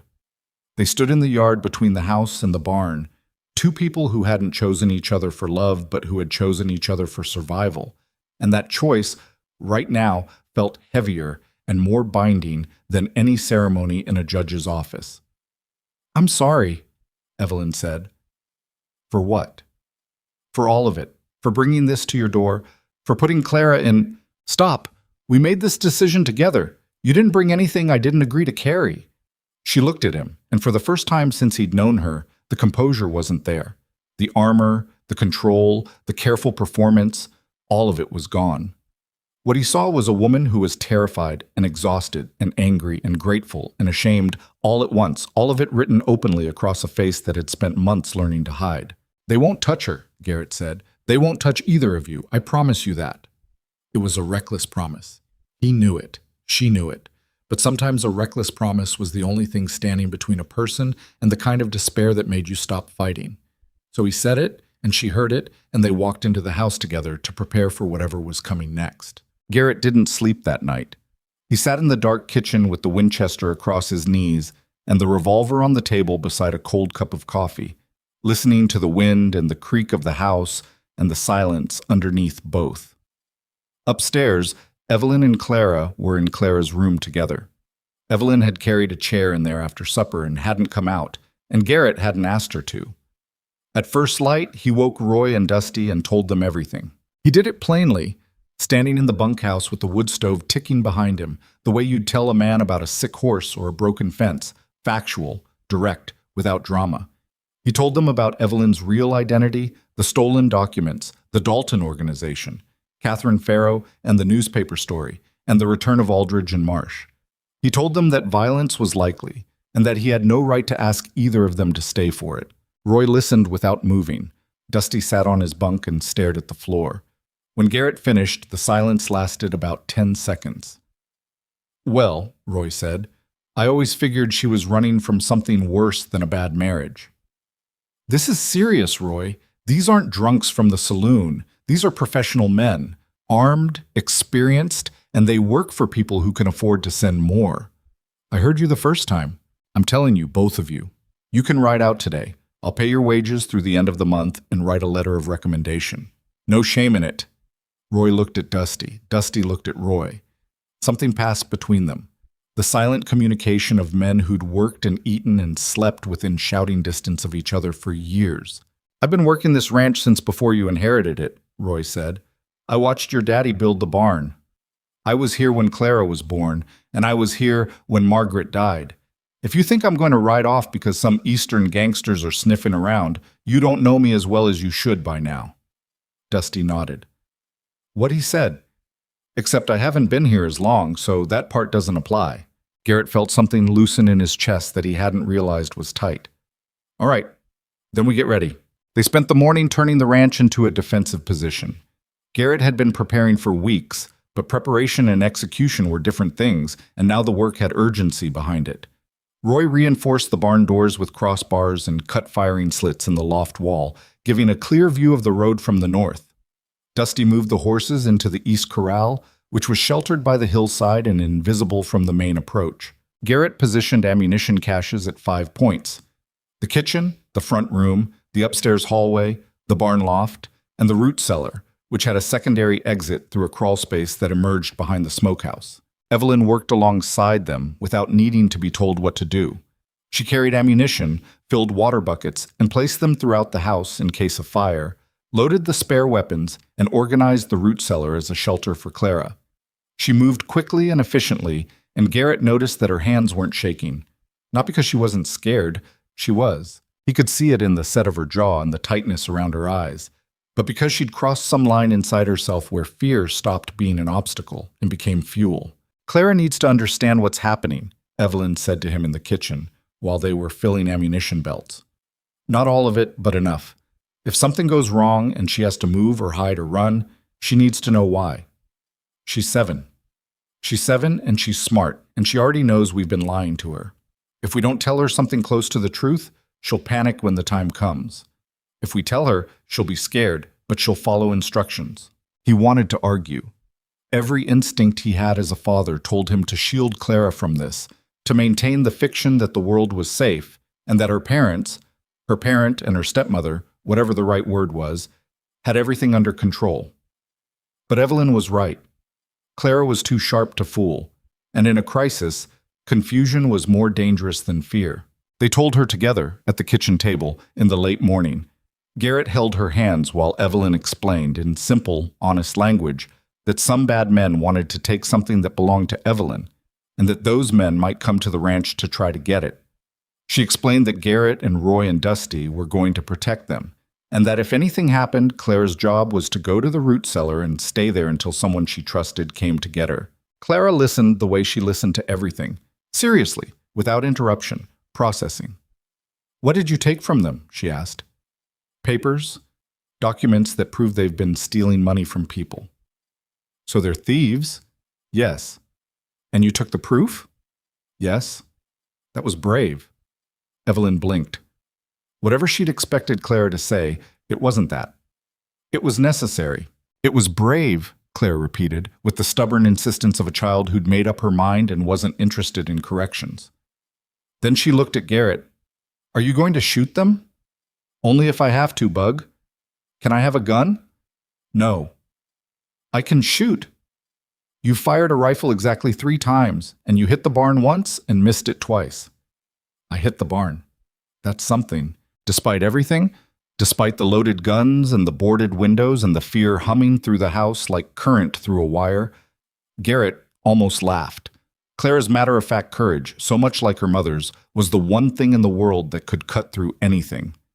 "Your job is the root cellar," he said. "That's the most important job. You're the last line. Understand?" "I understand. Promise me."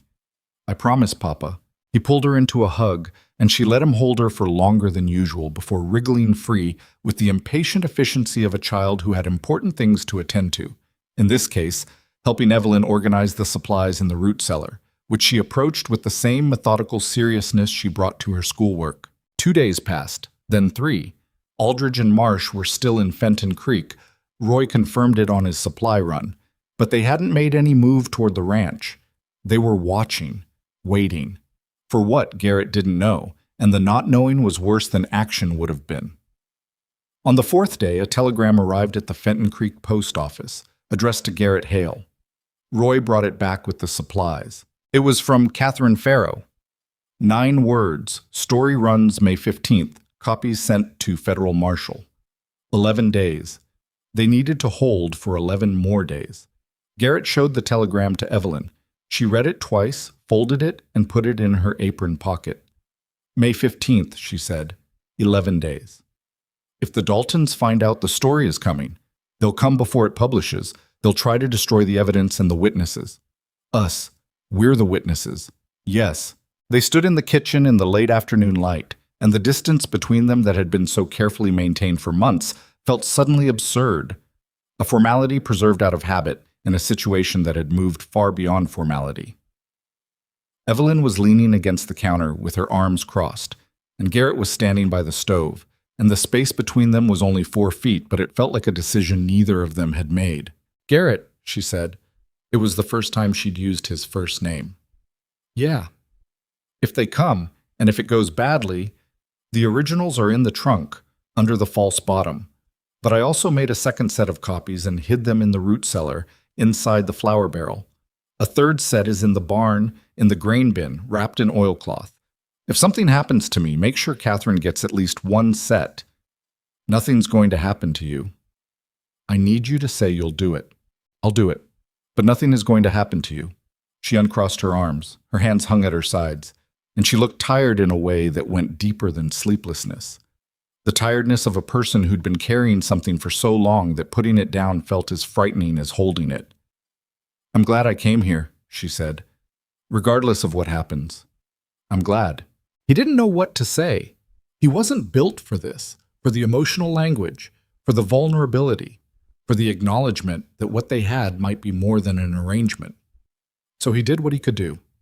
He crossed the 4 feet of kitchen floor, put his hands on her shoulders, and held her there for a moment. Not an embrace. Something rougher than that, less graceful, more honest. 2 people gripping each other because the ground under them was shaking and there was nothing else solid to hold. "We're going to be all right," he said. She nodded against his chest, once, and then stepped back and wiped her face with the back of her hand and went to start supper. And he went to check the perimeter, the way he did every evening, walking the fence line with the rifle over his shoulder and the last of the daylight draining from the sky. They came on the 9th night, not the 11th, not after the story published. The 9th night, a Saturday, when the moon was a thin sliver behind heavy clouds and the darkness was so complete you couldn't see the barn from the porch. Garrett was dozing in the kitchen chair when Roy's voice cut through the window, low and sharp. Riders. Coming from the south. More than two. He was on his feet with the rifle in his hands before the last word was out. He moved to the front window and peered through the gap in the shutters. Nothing visible. The darkness was total. But he could hear them. Hooves on hard ground, moving at a walk, multiple animals. Not the sound of two riders, the sound of 6, maybe 8. Evelyn. She appeared at the top of the stairs in Clara's coat and a pair of Garrett's old boots, the revolver in her hand. I heard. Clara's in the root cellar. I locked the hatch behind her. How many rounds do you have?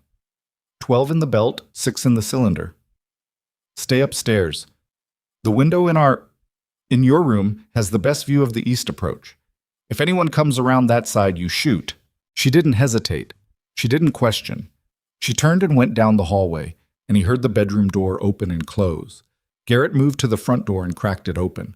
The cold air hit him in the face, carrying the smell of horses and leather and something else. Tobacco, maybe. Close. Roy? I'm in the loft. Roy's voice came from above and to the right, the barn. I count 8 riders. They've split. 4 coming up the main road, 4 cutting east through the south pasture. 8 men, armed professionals, if they were Dalton's people, against Garrett, Evelyn, Roy, and Dusty. Dusty, where are you? East side of the barn. I can see the pasture from here. Hold your position. Don't fire until they fire or until I do. The riders on the road stopped about 60 yards from the house. Garrett could hear them now. Voices, low and murmured, the creak of leather, the clink of metal. Then a single voice, louder, carrying across the dark yard. Hail! Garrett, hail! Aldridge. The same thin, precise voice from the gate 3 weeks ago, but harder now, stripped of the pretense of politeness. We know she's here. We know what she has. There's no version of this where you keep it. Send the woman out with the documents, and we ride away.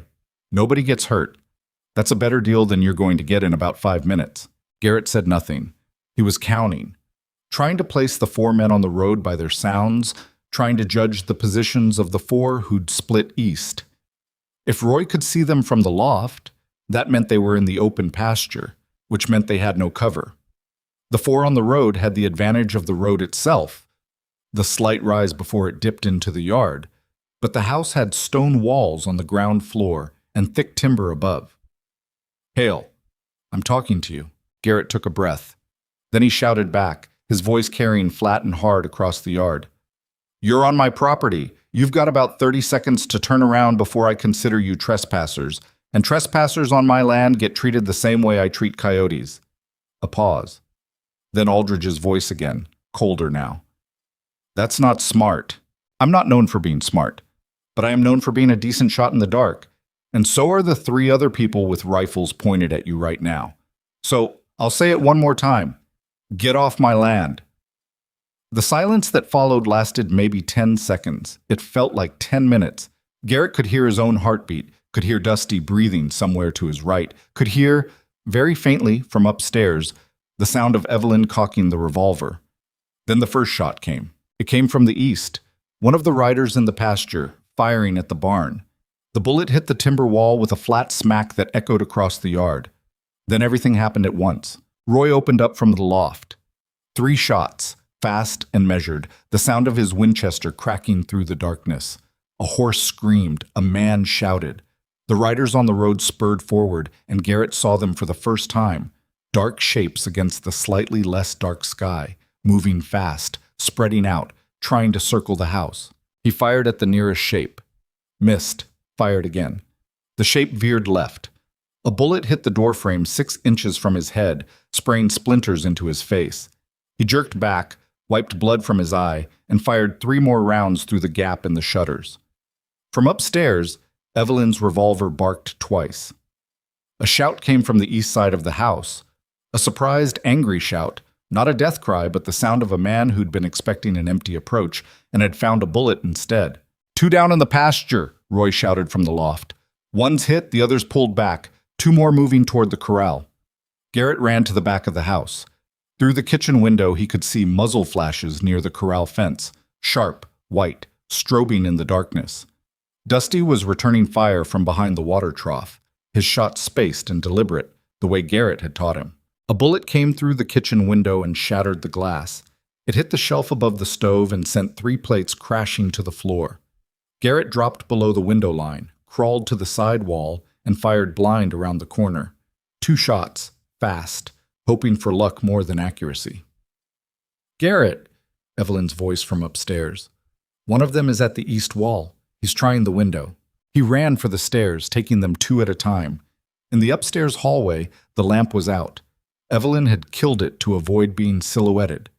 He moved by feel, one hand on the wall, until he reached the bedroom door. Evelyn was crouched below the window, the revolver held in both hands, her face lit by the faint glow of a muzzle flash outside. "He went past," she said, heading toward the back. Garrett moved to the window and looked out. Below him, a dark figure was pressed against the east wall of the house, moving toward the kitchen door. He could see the shape of a rifle in the man's hands. He leaned out the window, aimed down, and fired. The man dropped. He didn't scream, didn't shout. He just folded and went down, and his rifle clattered against the stone foundation. "Is he—" Evelyn started. "Stay here." He went back downstairs. The gunfire outside had intensified. Roy was firing steadily from the loft, and Dusty had moved from the water trough to the west side of the barn, where he had a better angle on the road. Garrett could hear shouting, Aldridge's voice, giving orders, the clipped, professional commands of a man who'd done this before and wasn't panicking, which meant they weren't going to break and run. They were going to press. The next 40 minutes were the longest of Garrett Hale's life. The attackers probed the house from 3 sides, testing for weak points, drawing fire to locate the defenders, pulling back and repositioning with a discipline that confirmed they were not amateurs. 2 more men went down. Roy dropped one in the pasture and Garrett hit another on the road. But the remaining 4 or 5 kept coming, kept circling, kept shooting. A fire started in the chicken coop. Someone had thrown a torch or a burning rag, and the dry wood caught fast, sending orange light flickering across the yard. The chickens went mad, screaming, flapping, running into the darkness. The fire illuminated the yard, which was bad for the defenders inside, but worse for the attackers outside, because now they could be seen. Garrett used the firelight. He picked up the second rifle, the heavier one, the long-range sharps that had been his father's, and braced it on the windowsill. In the dancing orange light, he could see a man crouched behind the corral fence, reloading. Garrett aimed carefully, the way he'd aim at an elk at 100 yards, and squeezed the trigger. The man slumped sideways and didn't move. From the loft, Roy shouted, "They're pulling back! South side! They're pulling back toward the road!" Then a new sound. Hooves. Not from the south, from the north. The road from Fenton Creek. Garrett's stomach dropped. Reinforcements. More men. The Daltons had sent more men, and they were coming from the direction of town, which meant they'd cut off the only route of escape. He was trying to calculate how many rounds he had left. Not enough, however many it was, when he heard something that made no sense. Voices. Multiple voices, shouting, but not the cold, professional commands of hired killers. These were rough, ragged, angry voices, the kind that belonged to men who'd ridden hard through the dark without much planning. "Hale! Garrett Hale! It's Dutch Moran, we're coming in!" Dutch Moran. The saloon keeper who'd stared at Evelyn on the day she arrived. The loudmouth who'd called Garrett stupid for marrying a stranger. Behind Dutch, more riders materialized out of the darkness. 10, 12, 15 of them, carrying rifles and shotguns and lanterns, their horses blowing hard from the ride. Garrett recognized faces in the flickering light. Decker, the blacksmith, Tom Harden from the feedlot, Jim Sweeney, who ran the freight office, 6 ranchers from the surrounding valley. The townspeople of Fenton Creek, riding through the darkness to stand beside a family most of them had gossiped about for months. What happened next was fast and ugly and decisive. The remaining attackers, outnumbered and outflanked, broke. 2 of them surrendered on the road, throwing down their weapons and raising their hands. 2 more tried to run south and were ridden down by ranchers who knew the terrain in the dark. Aldridge himself was found behind the corral, bleeding from a wound in his thigh, his revolver empty. Dutch Moran pulled him up by his coat collar and dragged him into the lamplight like a coyote caught in a trap. Garrett came out of the house. The yard was chaos. Men, horses, shouting, the chicken coop still burning, the sharp smell of gunpowder mixing with smoke and sweat and horse and cold night air. He walked through it with the rifle still in his hands, his face streaked with blood from the splinter wound above his eye, his ears ringing so badly he could barely hear. Dutch Moran met him in the middle of the yard. "Mabel Kessler," Dutch said, as if that explained everything. When Garrett just stared at him, Dutch elaborated.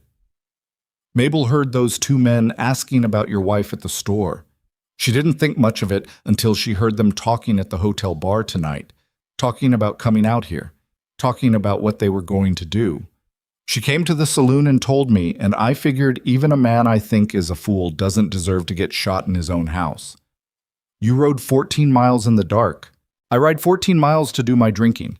Riding 14 miles to do some shooting isn't much different." Garrett looked at the men who'd come. Neighbors, townspeople, men he knew by name and reputation, some of whom he liked and some of whom he didn't. They hadn't come because they understood the situation. They hadn't come because they'd read the documents or knew about the Dalton Empire or cared about financial fraud in Boston. They'd come because a family in the valley was in trouble, and that's what people did in country like this. You showed up. You brought your rifle. You figured out the reasons later. "Thank you," Garrett said to Dutch. He said it to all of them, but he said it to Dutch because Dutch was the last person he'd expected to see, and that made it mean more. Dutch shrugged. "Buy me a drink next time you're in town, and we'll call it even." Evelyn came out of the house. She stood on the porch with the revolver still in her hand, her hair loose around her shoulders, her face white in the firelight.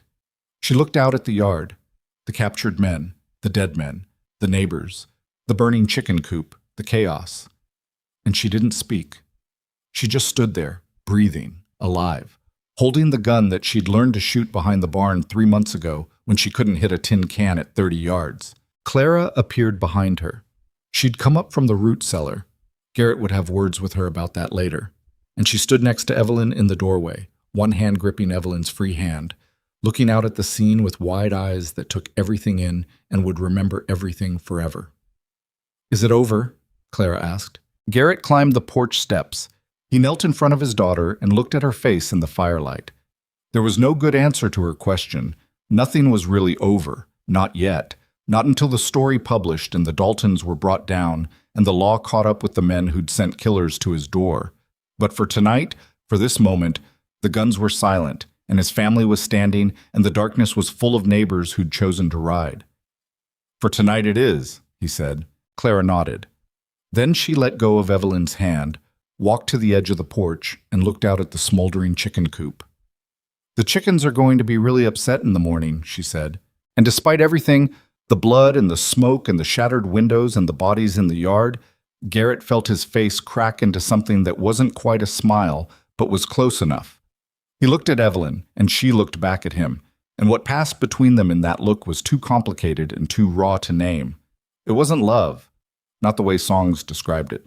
It was something less pretty and more durable. The recognition of two people who'd stood in the same fire and come out the other side, still holding on to each other. He put his arm around Clara. Evelyn put her hand on Clara's shoulder. They stood on the porch together, the three of them, while Dutch Moran and the men of Fenton Creek tied up the captured attackers and put out the chicken coop fire and began the slow, grim work of accounting for the dead. The night wore on. The temperature dropped. And somewhere in Chicago, in a locked office above a printing press, the first copies of Catherine Farrow's story were being set in type, each letter a small piece of the weapon that would finish what a woman in an emerald dress had started when she'd opened her dead father's desk and decided that silence was no longer something she could afford. The morning after the siege, Garrett Hale stood in his yard and counted the damage. 3 windows shattered. The chicken coop burned to its foundation, nothing left but blackened posts and a smell that would take weeks to clear. Bullet holes in the front door, the barn wall, the porch railing, and the kitchen shelf where 3 of Margaret's plates had been. 1 horse injured, a graze wound along the flank that Roy cleaned and bandaged with the steady hands of a man who'd treated worse. 2 sections of corral fence knocked down by panicked animals in the dark, and 4 men dead in the yard. 2 more wounded, including Aldridge, whose thigh wound had bled enough overnight that he'd gone pale and quiet by dawn. The captured men, 5 in total, counting the wounded, sat bound and silent against the barn wall while Dutch Moran and Jim Sweeney stood guard with the bored patience of men who'd done their share and were now waiting for the law to catch up. Garrett sent Dusty to Fenton Creek with a message for the Territorial Marshal's office in Cheyenne. The message was brief. Armed men had attacked a private ranch, shots had been fired, there were casualties, and the prisoners needed to be collected. He didn't mention the Dalton name or the documents. That part would come later, through proper channels, when the story published and the evidence was in the hands of people with the authority to act. Evelyn spent the morning cleaning glass off the kitchen floor and boarding the broken windows with planks from the barn. She worked in silence, moving with a precision that Garrett recognized as the way people behave when they're holding themselves together by staying in motion. Stop moving, and the whole thing collapses. Clara helped. She swept glass, carried boards, held nails while Evelyn hammered. She didn't ask questions about the dead men in the yard or the captured men against the barn wall. She'd seen them. She understood what they were. And she moved through the morning with a composure that was unsettling in a 7-year-old. Not the innocence of a child who didn't understand, but the quiet steadiness of one who understood perfectly and had decided to keep going anyway. Around noon, Garrett found Evelyn sitting on the back steps, alone, staring at the mountains. The revolver was on the step beside her, and her hands were in her lap, and she was very still. He sat down next to her. The step was narrow, and their shoulders touched. "How are you doing?" he asked. "I killed a man last night." He waited. "The one on the east side, the one coming around toward the kitchen. You shot him from the upstairs window, but before that, when he was at the corner of the house, I fired twice through the window. The second shot hit him. I saw him jerk. You finished it, but I started it. He was coming to kill us. I know that. I know it was necessary. I'm not questioning whether it was the right thing to do." She looked down at her hands, the same hands that had learned to pump water, knead bread, reload a rifle. I need to sit with the fact that I did it. I need a minute to sit with that." "Take as many minutes as you need." They sat together on the back steps in the thin April sunlight. Neither of them spoke.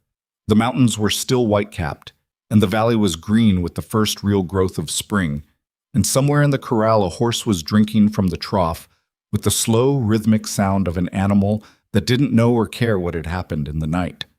After a while, Evelyn said, "When does the story publish?" 6 days. "Will they send more men?" "Not from here. Aldridge is done. The ones who ran will be running for a long time, and once the story hits the papers, sending more men would be the stupidest thing the Daltons could do." "Marcus Dalton has never been stupid."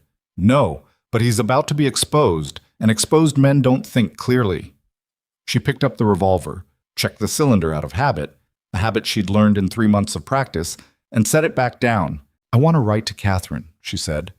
"I want to make sure the story includes the names of the men who came here. All of them. What they did, who sent them. The attack itself is evidence. It proves the Daltons were willing to kill to suppress the truth. That's smart." "It's not smart. It's angry."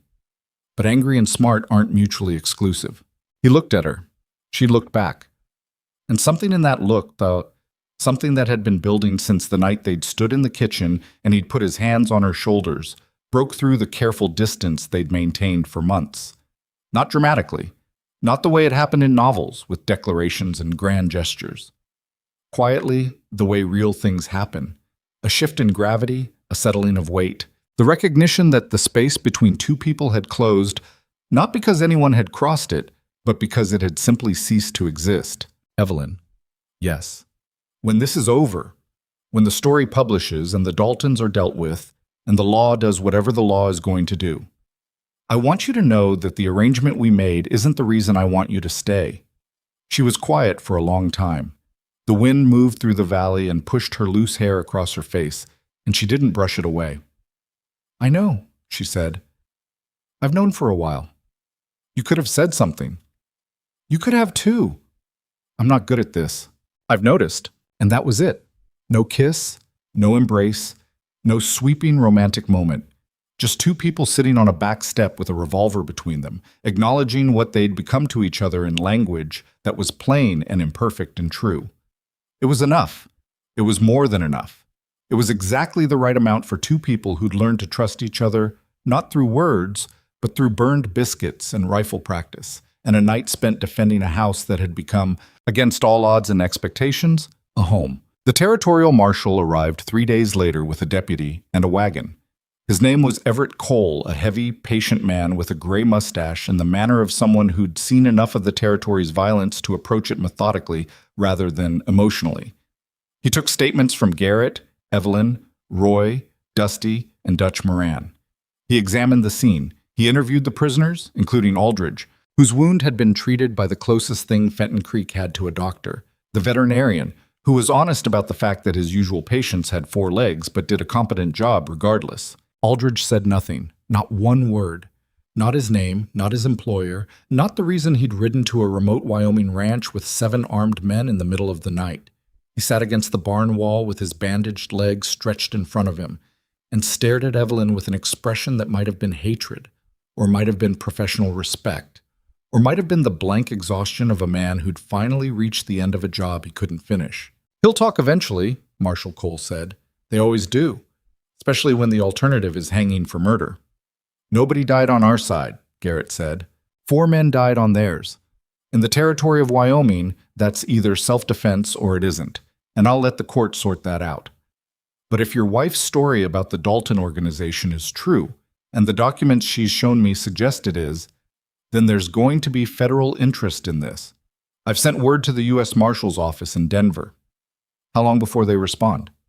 Weeks, maybe. The federal system moves slow, but once that newspaper story hits, it'll move faster. Cole took the prisoners south to Cheyenne. Aldridge went in the wagon, his leg propped on a sack of grain.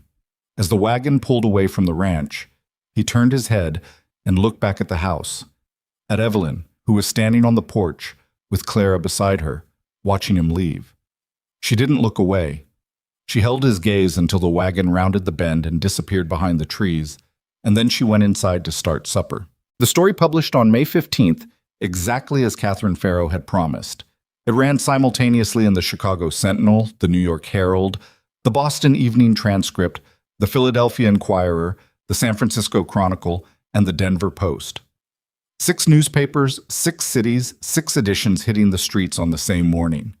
Catherine had titled it The Dalton Conspiracy, a decade of fraud, theft, and murder inside America's most powerful financial empire. Roy brought a copy of the Denver Post back from Fenton Creek that afternoon. He set it on the kitchen table without ceremony, and Garrett and Evelyn read it together, standing side by side, turning the pages slowly. The article was thorough, detailed, and devastating.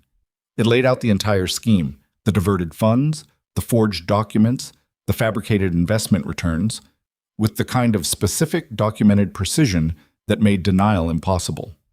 It named Marcus Dalton. It named his associates, his lawyers, his political connections. It named the judges and police officials who'd been paid to suppress earlier investigations. And it described, in careful, factual language, the attack on Iron Ridge Ranch, the armed men sent across the continent to silence a witness, the siege, the gunfight, the intervention of local citizens who'd ridden through the darkness to defend a neighbor they barely knew. Evelyn's name was in the article. So was Garrett's. So was Clara's, though Catherine had kept the details about the child minimal, as Evelyn had requested. "It's done," Evelyn said. "It started," Garrett corrected. "The story is out. What happens next is up to other people." What happened next came faster than either of them expected. Within a week, the U.S. Attorney's Office in New York had opened a formal investigation. Within 2 weeks, federal marshals had arrested Marcus Dalton at his Boston estate, along with 3 senior associates and the firm's chief accountant. The arrests were front-page news across the country, the kind of story that fed on itself, growing larger with each day as more details emerged and more victims came forward. By June, the full scope of the fraud was becoming clear. 47 clients had been robbed of a combined $6.2 million over 19 years. Some of them were wealthy enough to absorb the loss. Others were not. An elderly widow in Hartford had lost her entire life savings. A retired shipbuilder in Philadelphia had been forced to sell his home. A charitable foundation in New York, endowed to support orphan children, had been quietly drained of 3/4 of its assets. The victims' stories were ugly, and they made the Dalton name synonymous with predatory greed in the national conversation. Marcus Dalton's lawyers tried to manage the coverage, issuing statements about misunderstandings and accounting irregularities, but the documents were too specific and too damning. Catherine Farrow's article had done exactly what she'd said it would. It had bypassed the corrupted system and gone straight to the public, and the public had responded with the kind of sustained outrage that even compromised judges and paid-off officials couldn't ignore. In late June, a federal court in New York issued an order freezing all Dalton family assets. The firm of Ashcroft, Dalton, and Whitmore was formally dissolved, and a separate investigation was opened into the death of Edward Ashcroft, based on evidence suggesting that his fatal heart failure had been induced by a substance administered by persons connected to the Dalton organization. Evelyn received this last piece of news in a letter from the federal prosecutor's office. She read it at the kitchen table, alone, in the late afternoon. Garrett found her there an hour later, the letter on the table in front of her, her face dry but her eyes red. "They're investigating my father's death," she said. He sat down across from her. "Is that what you wanted?" "I wanted the truth. I've wanted it since the day he died and Marcus Dalton walked into my house like he owned it." She smoothed the letter flat on the table. "It won't bring him back. Knowing how he died won't change the fact that he's gone. But it matters. The truth matters, even when it doesn't fix anything." "It matters," Garrett agreed. "He wasn't perfect. My father. He spent 20 years in that firm, and I don't know, I'll probably never know, whether he was complicit from the beginning and only grew a conscience at the end, or whether he was genuinely ignorant until it was too late. I want to believe he was trying to do the right thing when he died. I want to believe the documents were his attempt to expose the truth, but wanting to believe something doesn't make it true. Does it change anything? For you, I mean, whether he was complicit or not." She considered this. Outside, Clara was in the yard throwing scraps to the new chickens. They'd replaced the flock after the coop was rebuilt, and Clara had named every single one, which Garrett had warned her against but hadn't been able to prevent. "No," Evelyn said finally. "It doesn't change what I did or why I did it, and it doesn't change who I am now." She looked up at him. "I'm not the woman who got off that train, Garrett." "I know.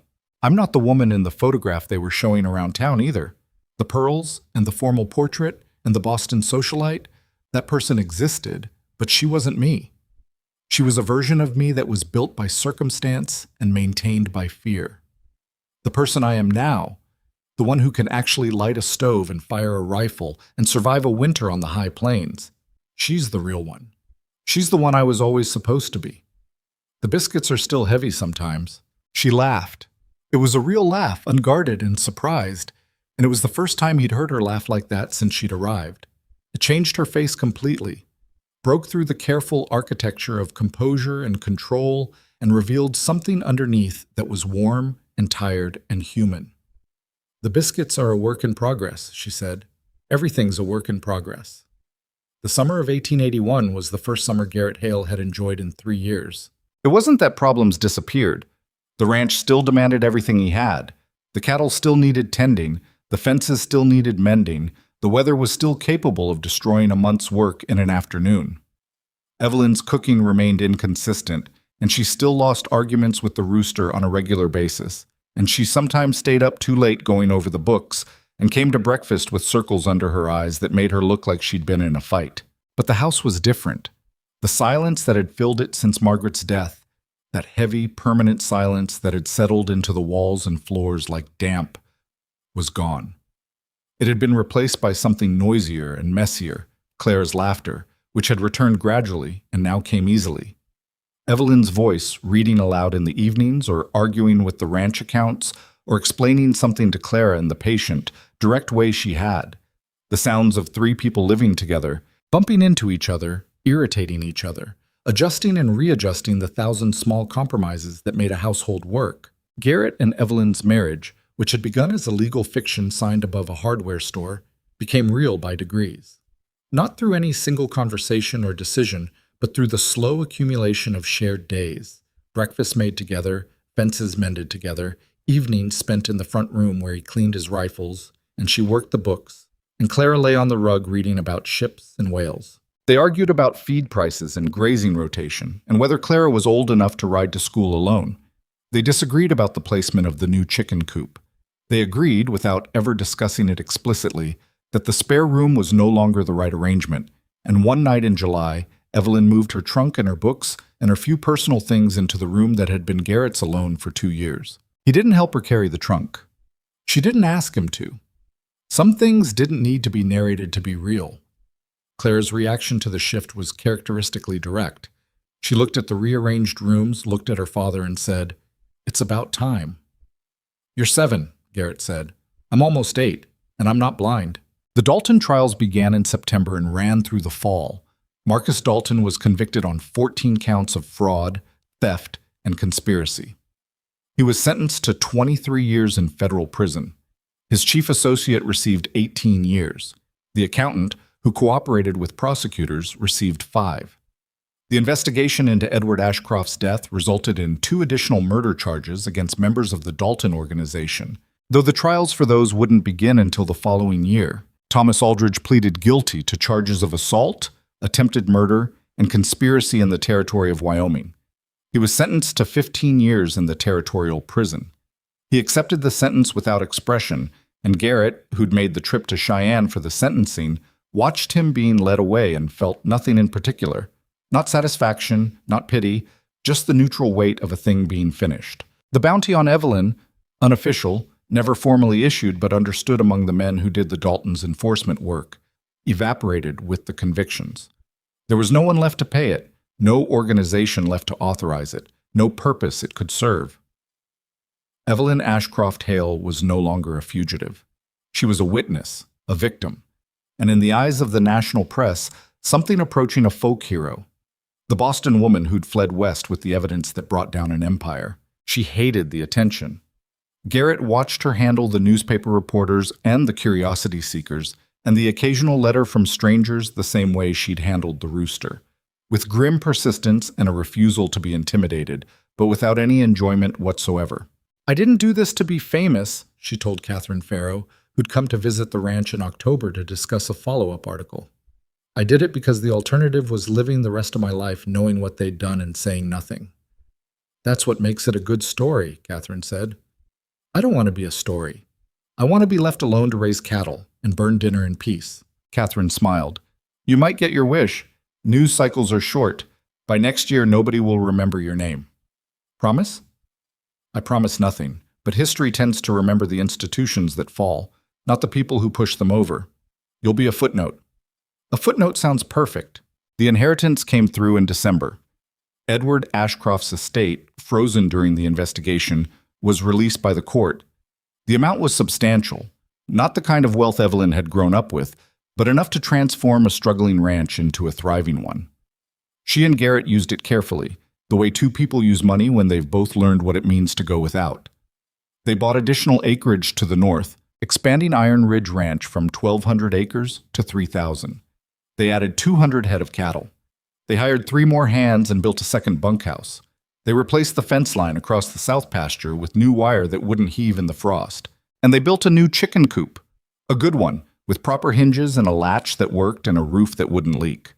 Clara supervised the construction with the authority of a foreman and the investment of someone who'd named every chicken personally.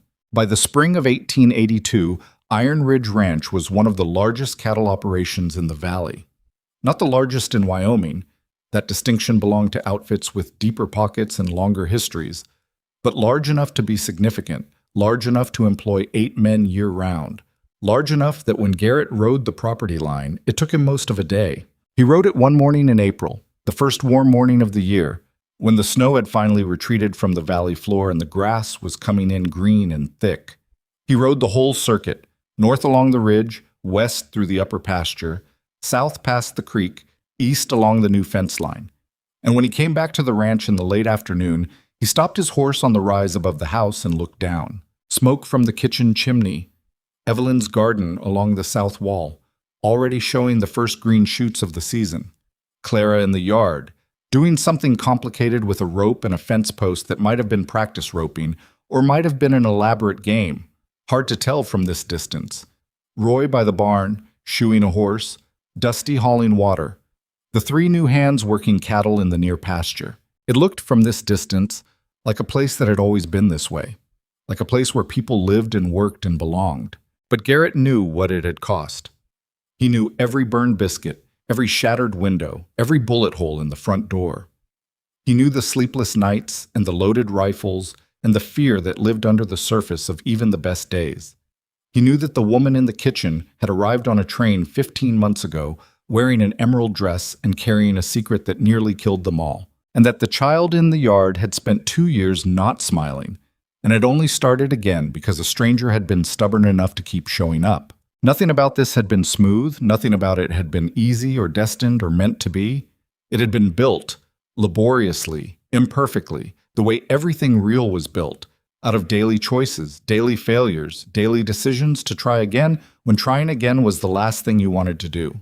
He thought about Margaret. He still thought about her, would always think about her. She was part of this place, woven into the timber and the stone and the fences she'd helped build.